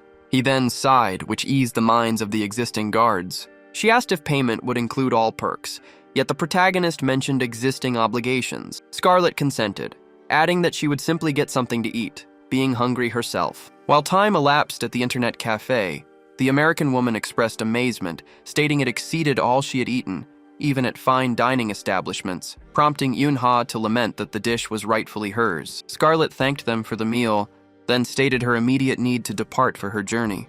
An Omega Tech card was given to the protagonist. She suggested an alternative. If he declined bodyguard duties, he might manage her yacht party part-time. Ji-yoon advised him to accept the number, citing potential future financial issues. Scarlet warned he would discover it and promised a message, while Yoon-ha complained yet again, as the woman had only just noticed, despite their shared meal, and the American apologized, citing her excellent focus. Yoon-ha instructed her to remember, as she was a team member, alongside him, the most beautiful actress of Sunny Day. Scarlet deemed it a significant title and affirmed she would recall it. Outside, she entered an armored vehicle, stating all had proceeded as anticipated, which led Jessica to remark it wasn't particularly good. Yet, she appeared pleased, and Jessica inquired if anything positive had occurred. Scarlett revealed new information, and her secretary questioned if she had located the Special Forces unit from which he graduated. The American simply replied that he cooked exceptionally well, genuinely shocking her, causing her to smile, as she desired to meet him very soon. A figure approaches Tae-sung at a Korean airport, catching his attention. He identifies her as Miss Scarlett, and the American acknowledges him. Tae-sung, leader of Iron Qigong, introduced himself, mentioning he understood she faced difficulties and was glad matters hadn't escalated, which annoyed Jessica, who inquired about his topic. She explained her boss had coerced her, and Tae-sung stated he knew of a recent terrorist incident. Scarlett mentioned her boss possessed confidential data, implying Tae-sung had investigated, while the director assumed Tae-sung had spoken impulsively. He then clarified the misapprehension, explaining that his younger brother had also been present during the event, having been dining there. His duty involved securing the staircase connecting the 5th and 6th levels. Lee Tae-ho is recognized by Scarlett. Tae-sung considered leveraging his contact for future business discussions, but decided against excessive pressure, instead mentioning his brother served as Ticho's CEO. He added that a well-known television restaurant chef knew his sibling, yet Scarlett appeared indifferent. Tae-sung perceived a chilly mood, then stated he had made a substantial film investment. He questioned her awareness of the movie Sunny Day. He recalled Yoon-ha's statement about being the film's best actress. Jessica declared it was time to depart and apologized, stating they would conclude their small talk, and Tae-sung accepted, handing over his card. Scarlett instructed Jessica to give her card, emphasizing she needed to work diligently now. Tae-sung replied that it was not an issue and promised to contact her later. The following day, in a different building, doctors analyzed the photos, concluding the technique employed was identical. It was clearly performed by the same physician, with every detail, including the location, being identical. The suture's precision and speed left no doubt about the identity of the person. Jung-ho responded that the doctor's name remained unknown, and the police refused to provide details. His subordinates stated they required this doctor for Yeonji's surgery, and Jung-ho affirmed he would dedicate every moment to finding out. He sighed, clutching the paper, contemplating what this doctor might be doing currently. At the protagonist's workshop, Yoon-ha inquired about his activity, and the protagonist responds that he was fixing a machine because it was broken. It was a metal cutting machine and he needs to fix it before repairing any other equipment. Yoon-ha says that now he even works with metal, as the device began its rotation. She inquired about his well-being, and Kang asserted his proficiency in repairing such items. He instructed her to observe, claiming to be the cutting warrior, yet received no reply. Ji-in stated that the apparatus had suffered total damage. Kang grumbled that she possessed the ability to repair it, while the artificial intelligence reported the state was more severe than anticipated. He required more supplies, and Yoon-ha asked what he had been muttering. She clarified it wasn't her responsibility for the breakage, and Kang explained he was lamenting a peculiar component of his that caused the device's failure. Yoon-ha indicated her comprehension, mentioning she also possessed a similar component, and Kang declared their imminent departure for purchases. She asked about his habit of doing this, wondering if he simply shopped whenever irritated. They proceeded to a household items shop, and Yoon-ha voiced her displeasure internally. Kang claimed it was a specialized gear outlet, and he then affirmed it belonged to him. Her mobile device unexpectedly rang. Upon answering, the caller inquired about her current location. Her agent, Park Woo-seob, advised against drinking and urged self-care, mentioning a new offer had arrived. A brief moment of seriousness overtook her, but she quickly celebrated, stating her commitment to the project. Woo-seob revealed it was a commercial featuring Yoo-chan. Yoon-ha expressed her excitement, urging the contract's immediate signing, though Woo-seob admitted he lacked Kang's contact information.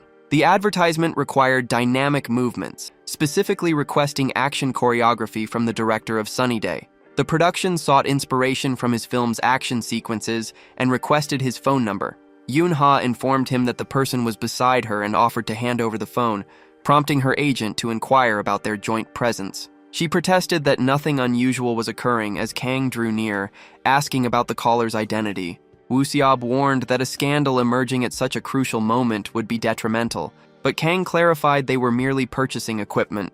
Relief washed over the agent upon learning it was a shop, not a rendezvous, as Kang grumbled that Yoon-ha had simply trailed him. Seob expressed regret for the delayed introduction, then proposed discussing an advertisement with him. Kang simply agrees, and Ji-in then contacts the agent, informing that upgrading their crafted foundational gear demands considerable capital. While an infiltration mission was underway, Ji-in assured them that his face remaining unseen would be acceptable.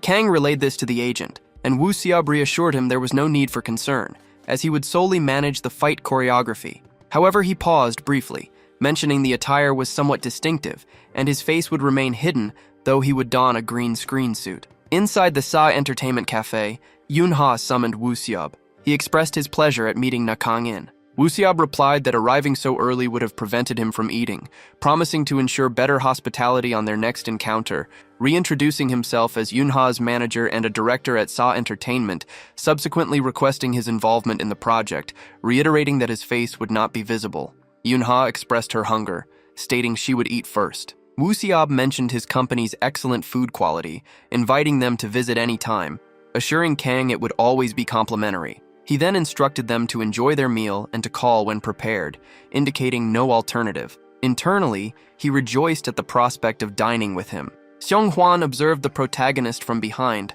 asking about his presence, while Eun-ha mentally noted his constant interruptions. They ate together, and Seong-hwan remarked that the esteemed Eun-ha was collaborating with Sa Entertainment. As a devoted admirer, he felt honored to share a meal, while the woman mused that he used a third-person reference to intrude on their private time. Kang inquired about his activities there, and Seong-hwan explained his purpose was to inspect the server's security system. The agency had recently experienced a hack, and Sa Entertainment had provided assistance. Yoon-ha suggested hiring a specialist, but instead, a part-time internet cafe employee was called.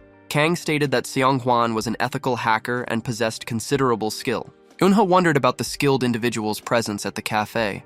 The location struck her as suspicious, with Kang employed there and now a highly skilled hacker present. Seong-hwan interrupted, stating he had not identified himself as a hacker. He sought to understand how that was known. Ji-in then suggested they meet at the internet cafe after his rescue. Kang replied his instincts were keen, urging them to sample the food, which he described as very tasty.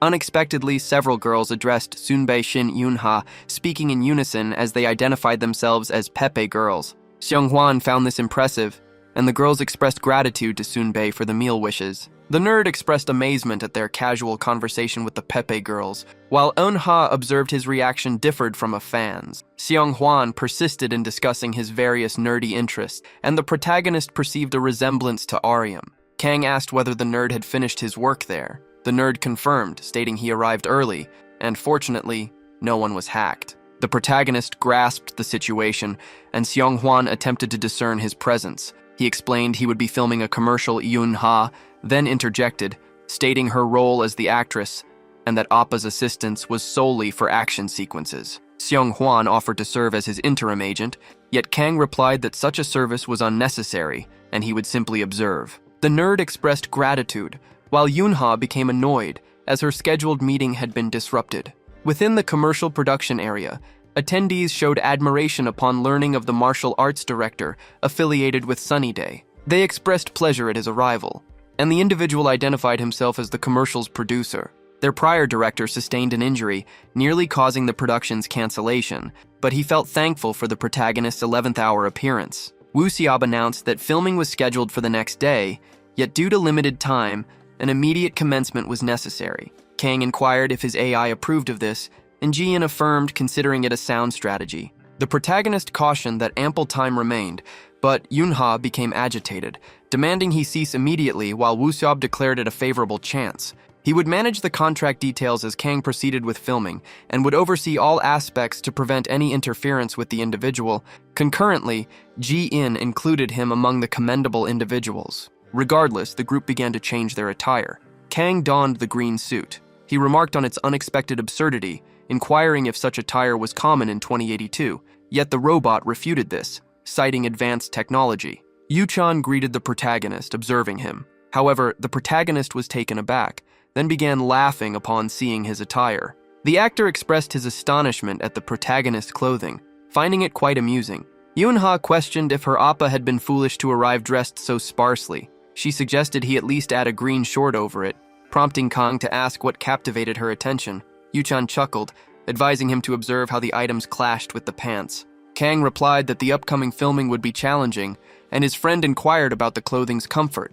The protagonist denied it, explaining that they would now endure hardship, and both offered apologies, but Kang attempted to understand the purpose of the garments as they appeared unsuitable for rapid action sequences. The individuals removed their covering cloaks. Yuchan remarked on their own peculiar attire, prompting Kang to consider the irony of that observation. Wusub completed the contract's signature process, requiring only one more endorsement before realizing the internet connection had been severed, despite functioning moments earlier. Seum Hwan offered assistance. The agent mentioned having previously installed a security application on the laptop and suggested examining it, whereas Siam expressed displeasure, citing the internet's disruption. Wusiab inquired whether any unusual software had been placed on his laptop, but the technical expert refuted this, explaining that the application had identified an attempted hack and disconnected the network to avert further issues. Everyone else present reported their internet connection had also ceased functioning, affecting every computer. A distant individual persisted with their typing, a grin visible on their countenance. From his office, the president questioned the explanation, given that every company computer had been compromised. Seom Hwan reported that the manager's laptop had lost its internet connection,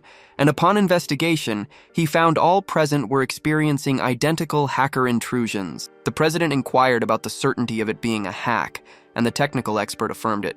The CEO inquired about the intrusion's nature, expecting Seom Hwan, as a hacker, to provide answers. Seom Hwan clarified his specialization was defense, not tracing origins, but the CEO insisted he try, promising 10 million won.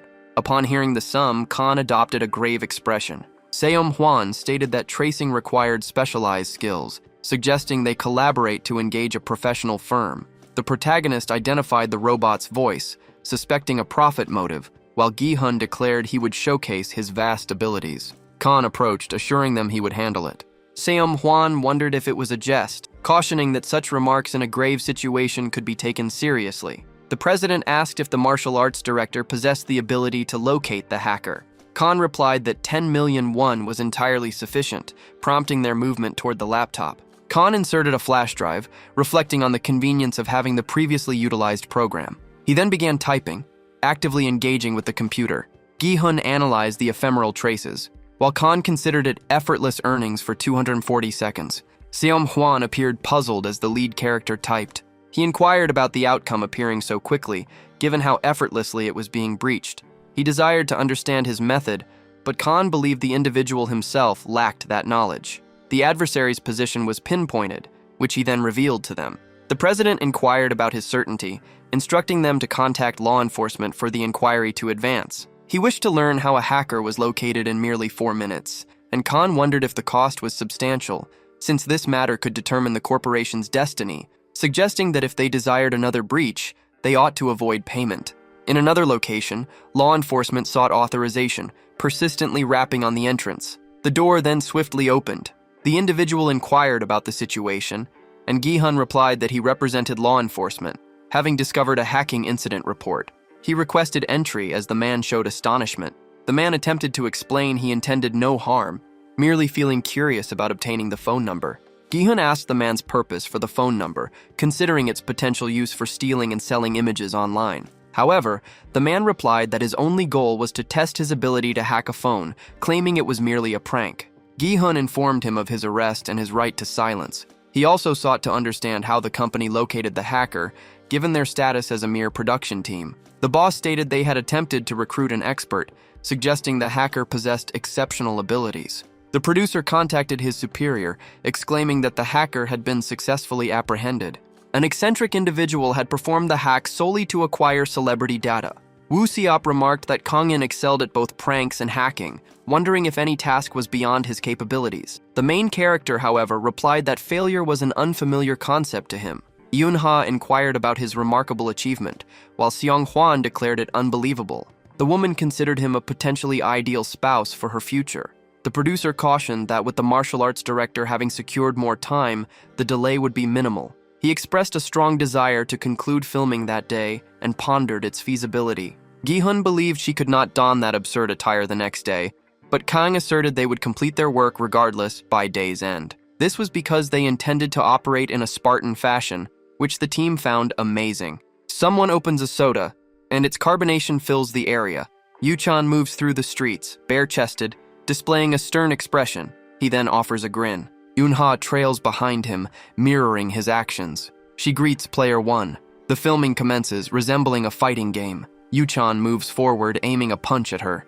However, Yunha parries and strikes his midsection with her hand. Player 1 readies his attack, exerting maximum force. He impacts Yunha's arms as she defends against the assault. The young woman inhales deeply. She then hurls a fireball toward Yuchan. His leg caught fire, causing him to shake with fright. A wicked grin appeared on the girl's face. She then got ready to strike, delivering numerous hits upon Yuchan, also kicking him multiple times. Player 1 lay vanquished on the floor, in pain. Yunha took a break, setting the soda next to her, then immediately opening and consuming it.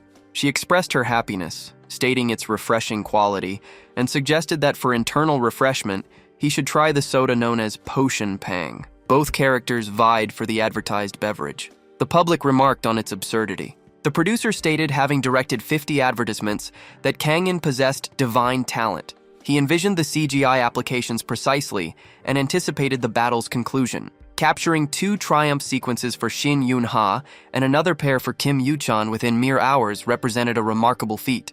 Kang inquired about its successful outcome, and the producer suggested they review the recording jointly, displaying it on the screen, explaining that even when Shin Yunha executed a kick, or Kim Yuchan initiated an impressive strike, and causing the girl to soar airborne, and the performer was sent aloft, Kang Nyan's influence was evident in every detail. Yuchan consumed the carbonated drink and exhaled with renewed vigor, wondering if his existence had been restored. The instruction was that the potion pang should be consumed upon reaching full exhaustion. Production staff announced the commercial's completion, noting the timely work had been remarkable. Yuchan and Yunha expressed gratitude for their efforts, and the producer acknowledged both had performed diligently. A suggestion was made that they had argued frequently during their time with the beverages. Yunha inquired why her appa wasn't fatigued, to which Kang responded that he never experienced such weariness. Yuchan lamented his complete foolishness, having believed this advertisement's filming would conclude as swiftly as a movie production. His muscles felt on the verge of tearing, and Yunha asked the manager about clearing her next day's schedule, a request he refused. Seomhwan remarked that Kang-in had truly exerted himself, expressing gratitude for witnessing an extraordinary sight. Without warning, a spark manifested behind the group. Kang sensed its presence, prompting Ji-in to summon the agent, as a significant electrocution hazard had been identified by sound engineer Kwak Yu-jin. An ordinary person faced imminent harm. The agent needed to promptly cut off the electricity supply to his gear. Kang hurled the utility blade at the spot. Yu-jin made contact with the table, sensing the current flow into him. The main character succeeded in deactivating the power. Observers questioned the issue as the woman abruptly fell. Kang sprints as Ji-in suggested examining the hurt individual. He moved closer to the girl's form, assessing her heartbeat and eye. Ji-in stated the person had been shocked, yet not to a deadly degree, and her body's reactions appeared typical. The producer inquired about her condition, and Kang replied that she survived, the jolt not proving lethal. The man collapsed, expressing extreme fear, believing he might die, and Kang directed that she be transported to the hospital. The producer confirmed the situation was urgent, and an ambulance needed to be summoned at once. A while passed, and he stated the intervention occurred just in time, warning that any harm to Yu-jin would spell their ruin. He was asked if he understood her condition's cause, as a lack of his awareness could have led to catastrophe, and Kang confirmed he sensed it. Using a utility knife, he successfully severed the power, prompting the producer to ask how he achieved such a cut merely by tossing it. Yuchan reported his teacher possessed remarkable instincts, enabling him to evade all during the shoot. Yunha questioned his humanity, while Hwan remarked on her infatuation. A staff member rushed over, announcing an issue. Kwak Yu-jin's gear had failed, with cables clearly severed. However, the issue extended beyond that single apparatus. The very computer they used had been rendered inoperable. Fortunately, only the audio computer was affected, so they needed to start the music to complete video synchronization, while the producer dispatched someone to retrieve the necessary file. The staff member reported the primary file resided on the computer, which currently failed to power up. Data retrieval proved impossible, and the deadline approached rapidly. Securing the top spot was essential, yet seemed unattainable. The producer inquired about the absence of a distinct backup, and the employee explained it had been downloaded straight from her email, adding he would have requested a duplicate had he foreseen this. The man inquired whether obtaining a duplicate from the composer was possible. The employee revealed that Yujin's older brother was the composer, stating he would not overlook the incident if informed. Furthermore, reaching out to the composer would inevitably disclose the mishap to the client. The producer considered his client to be superstitious, holding a strong belief in fortune. Consequently, any news of an accident would prompt them to seek a different company. Allowing their diligent efforts to be lost was unacceptable, yet a complete melody held significant importance. Both individuals looked up, attempting to locate the origin. Khan sang that for refreshment, one should consume a small amount of the Pang potion while performing on the guitar. Astonishment overcame the producer and the employee. Moments later, the main character resumed playing. Individuals questioned whether the producer truly intended to alter the initial music for the martial arts director's rendition. He challenged the notion of using the clean version, explaining that their priority was synchronization with the video, followed by creating a remix resembling the original. Kanye's remarkable voice, he added, promised superior sales. Meanwhile, Yunha wondered about his skill level, prompting such a reaction. Subsequently, an inquiry was made about Mr. Nao Kangen's ability to perform the entire song on his guitar from the start. He quietly instructed Ji-hyun to execute the piece flawlessly from beginning to end, then initiated the performance. He stated he would sing, prompting them to ready their voices. A karaoke display materialized before him, seemingly intended to raise his companion's spirits. The song then started, and the central figure readied his presentation. He strummed the guitar, vocalizing that a Pang potion offered revitalization. When energy ran low, the ultimate refreshment was suggested. After executing a maneuver, one simply needed a Pang. The flavor was sweet, with strawberry or grape options available. 51 distinct flavors were offered, even a zero-calorie version. Spectators celebrated, declaring it was Mr. Kang. Observers pondered if the martial arts director was actually a vocalist, given the impeccable coordination. Ji-hyun stated the presentation achieved a perfect 10, displaying masterful skills. The employee conveyed that his aim felt so exact, he could almost perceive it, and his legs were entirely at ease. The producer shed tears of profound joy. The producer insisted on utilizing Kangen's version for the advertisement, as the employee then asked about the initial song. The producer explained that if the rendition proved effective, a studio recording would enhance it, and both would be incorporated. This approach would introduce diversity, ensuring an impressive outcome that the contractors would appreciate. A week later, the footage became available on YouTube. Ariam commented that the vocalist's sound was similar to Kangin's, which led Seon-hwan to inquire about her conclusion. Seon-hwan explained that Kang was indeed the singer, having heard him perform live, while Ariam asserted this was true and proposed they include her on the subsequent trip. Unseo remarked that Kangin demonstrated considerable skill. Even her sister Yunha had been redisplaying her earlier rendition, and the actress then called out to her. This action instantly startled the blonde. Unseo stated she had been preparing to share her narratives. However, Ha cautioned that to remain secure, she must utter her statements prudently. Ha, however, desired to learn Kangen's location, and the blonde responded that he had gone for a midday meal earlier. Yuna considered her intention to treat him to a celebratory lunch for his singer debut. She wondered about his current whereabouts. They were in an opulent establishment. Yujin expressed sincere gratitude to the protagonist, acknowledging his act of saving her, and she felt immense thanks for their shared meal. Kangen remarked that anyone would have acted similarly, but Yujin countered that while he was exceptionally kind, only he had rescued her. The protagonist inquired about the venue, finding it too costly for a sound engineer's income, yet the girl insisted it was a minor expense. Her elder brother, however, would cover the bill, displaying a limitless card. Ji-hyun mentioned his infrequent opportunities for upscale dining and encouraged him to enjoy a delicious meal, to which Kangen expressed his appreciation. Yu-chan came over, speaking to his companion, as he was also dining at the establishment, and a server identified him. The waiter greeted Yu-chan, and the actor stated his intention to try Chef John Dong-seon's cuisine that day. Yu-chan identified the girl as the sound engineer he had carried previously, noting his excellent recall. She was seemingly expressing gratitude for her rescue, and Chef Dong-seon's dishes were exceptional. He wondered if the chef was present to collect culinary insights and refine his cooking skills. The chef removed his hand from the plate and glared dismissively, inquiring if the protagonist worked as a cook. He questioned whether a spy had infiltrated his restaurant, suspecting this newcomer sought to uncover his culinary secrets.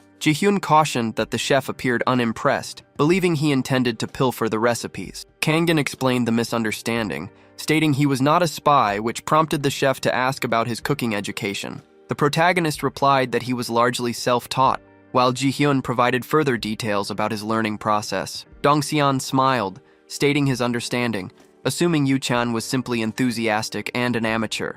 The actor expressed a strong desire to re-experience the food truck meal, praising its quality, and the chef chuckled. Yu-chan mentioned driving to the studio, yet Dong-seon persisted in mocking his statement. He asserted that the young man was an amateur cook, advising that to achieve success, one needed both the right attitude and honesty. This involved discussing a desire to uncover Dong-seon's culinary secrets. Kyu-chul unexpectedly appeared, inquiring about today's offerings, as he held significant expectations. The chef offered a humble bow, stating his work paled in comparison, but Kyu-chul's attention shifted to the protagonist. He then knelt, greeting Chef Na, as his presence there was entirely unexpected. This left the chef quite perplexed. Kang inquired about who identified him as the chef, and Kyu-chul responded that the CEO had spoken of it recently. He recalled the day he had asked about the president's well-being. Taiho affirmed his good health, attributing it to Na-kang for his rescue, and the chef expressed his utter amazement. The president had described him as a proficient chef, in addition to his talents in acting, voice mimicry, and combat. Kyu-chul then asked if his culinary skills were also impressive, which Taiho confirmed. Returning to the current moment, the chef admitted ignorance of his specific dishes but expressed a strong desire to sample them once, also thanking him for the rescue.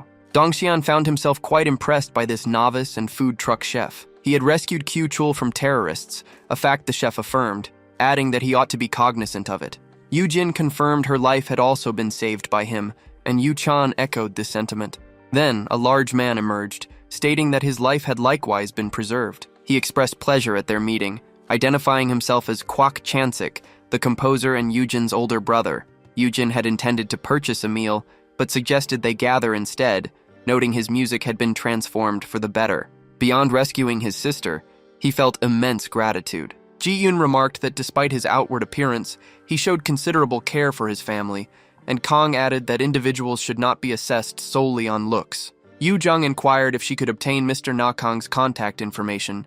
He consented, and the young woman expressed gratitude. Her brother then suggested that if she planned to message, she create a group chat and include him, as he wished to be privy to their discussions. Kang, however, mused that this individual might indeed be judged by his looks. From a distance, Yu-chan remarked that Kang was truly a lifesaver, a point Kyu-chul affirmed, adding that he should have witnessed it firsthand when Kang instantly subdued 10 armed terrorists, which had left Chef Dong-seon looking quite pale. Kyu-chul then asked if he was all right, and the chef confirmed his well-being. The chef pondered the man's extraordinary nature.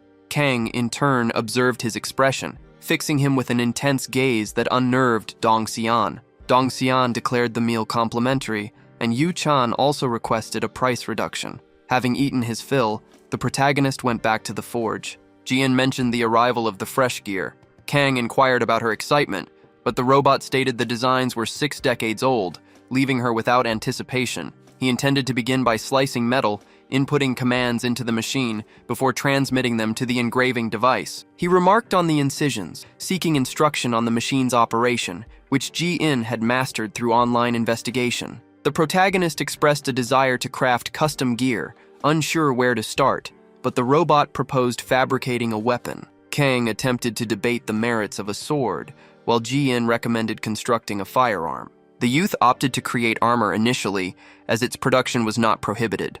Given contemporary circumstances, Ji-in proposed a personalized dragon ensemble. This item constituted a bulletproof vest, offering defense for the shoulders, chest, and abdomen. Kang questioned the significant variation in the designs, and Ji-in explained their purpose was to distribute impact forces. The youth commented that the armor appeared advanced, yet the robot countered that it was merely a vest. He resolved to create a slender item for concealment during wear. Ji-in informed him that he had a choice of types. One variant diffused a sniper's impact, while the second resisted numerous gunshots. Kang expressed skepticism about the presence of snipers in Korea, considering the Jackal Gang an anomaly, and thus decided on hand protection.